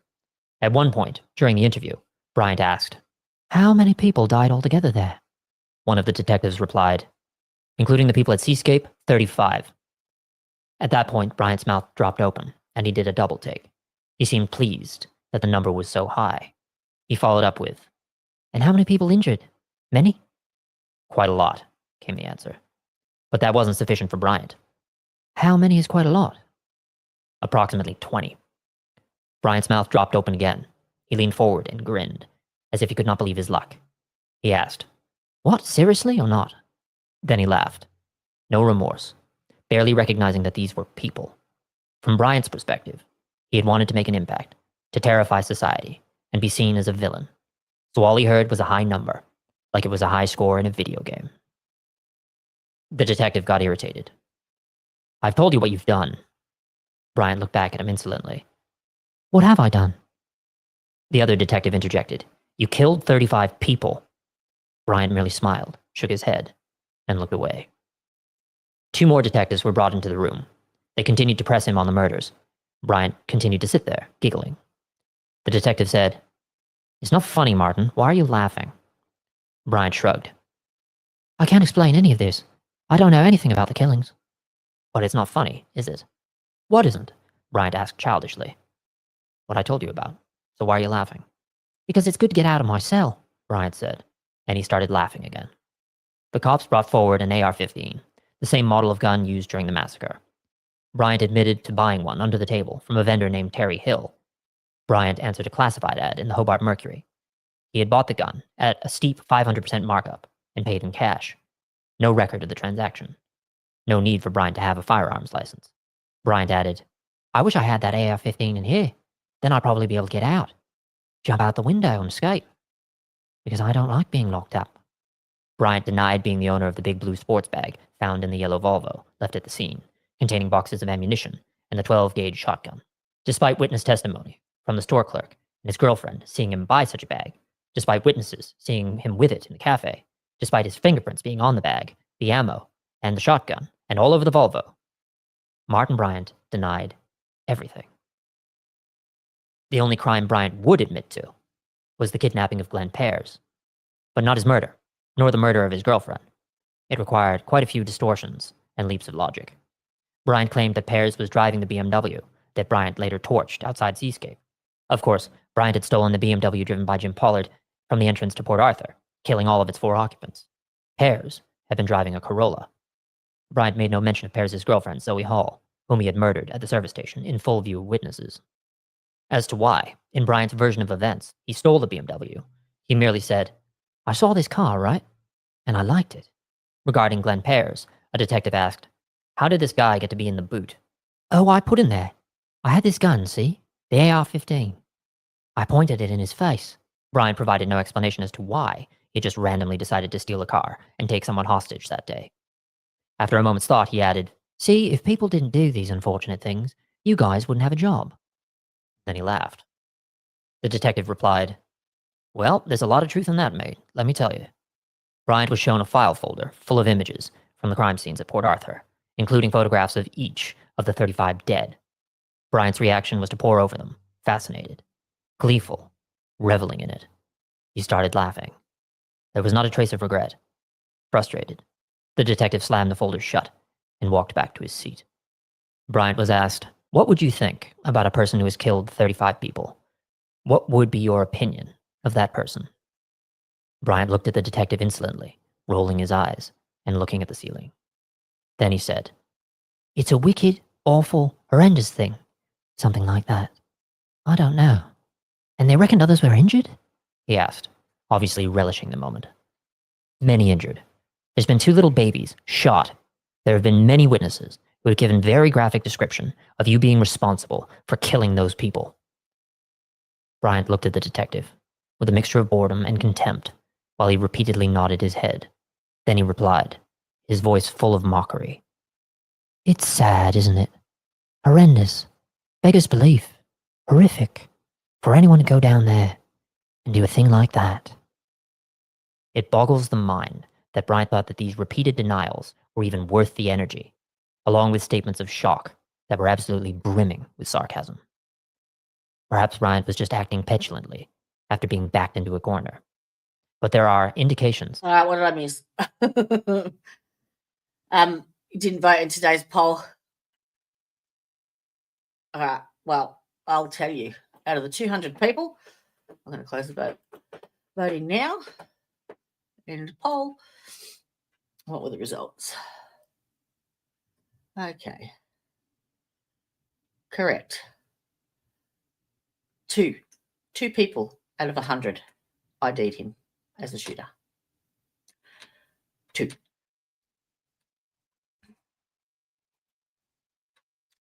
So there you go. What is he on about at the moment?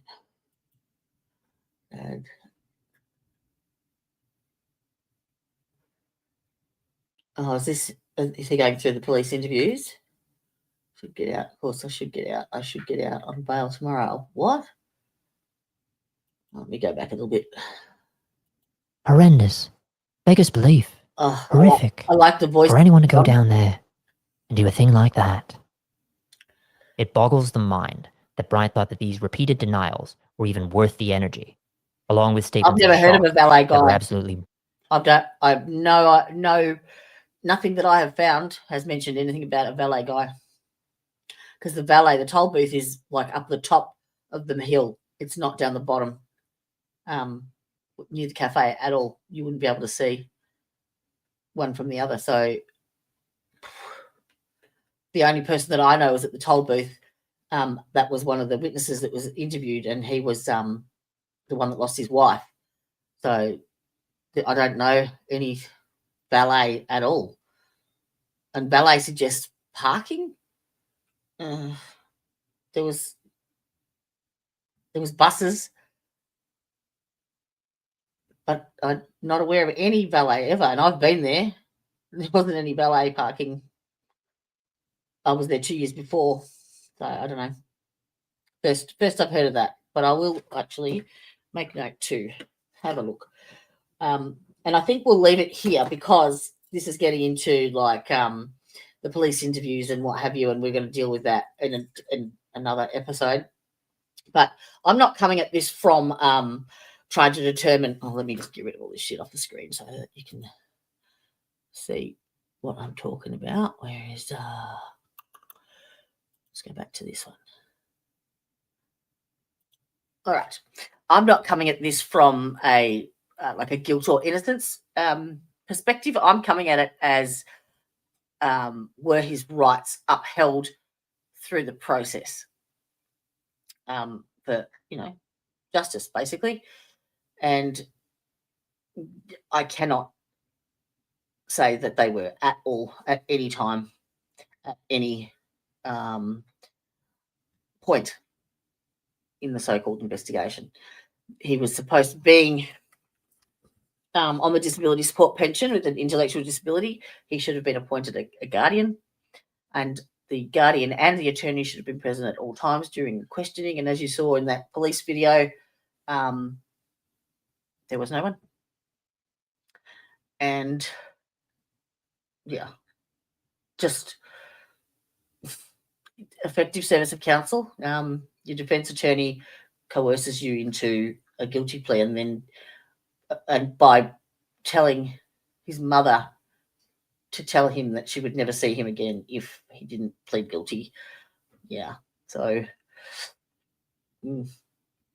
well, you can think he did it, but you got to show me. You got to prove it. Bring the receipts, because there is absolutely nothing that indicates at all that he did it at all. Even into the point where they pick up the AR-15. Now, the witnesses in the cafe say that the shooter had the AR-15 at hip level and was shooting from hip level on the right-hand side, sort of just twisting backwards and forwards, because that made sense. The people were sitting in the cafe, so that would make the shots all head height, which was the majority of the injuries. The injury met the witnesses' statements. So they hand that, you see it on the video, they hand Martin the AR-15, and he immediately puts it up to his left shoulder because he's left-handed. And where the cartridges are discharged from the barrel is at the base of the barrel on the right-hand side. And that would have blown straight into his face. So there would have been at least, a couple of, like the fireworks, a couple of tiny burns on his face from the gunshot. But then he's rapid firing as well. So, because it's semi-automatic.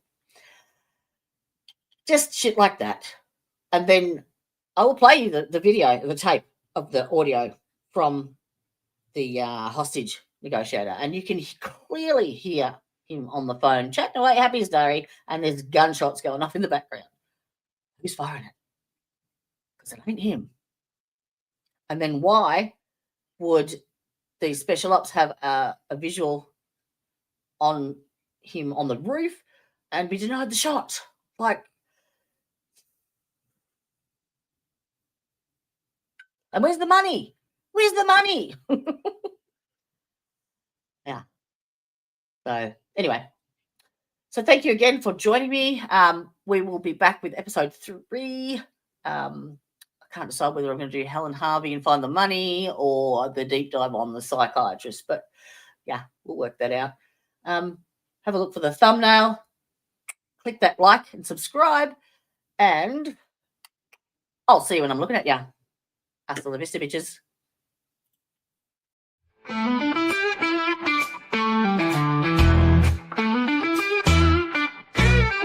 Hey there, thanks for stopping in. We hope you will join us again. We all look forward to next time. We get to talk about true crime. Clues. Justice served in an honest fight. True crime tales till the verdict's right. Solving more than just trivial quests, with sentences rule and the defense rests. Our true crime family is great. All types of topics we debate. Smash that like and ring that bell. Hit subscribe, you might as well.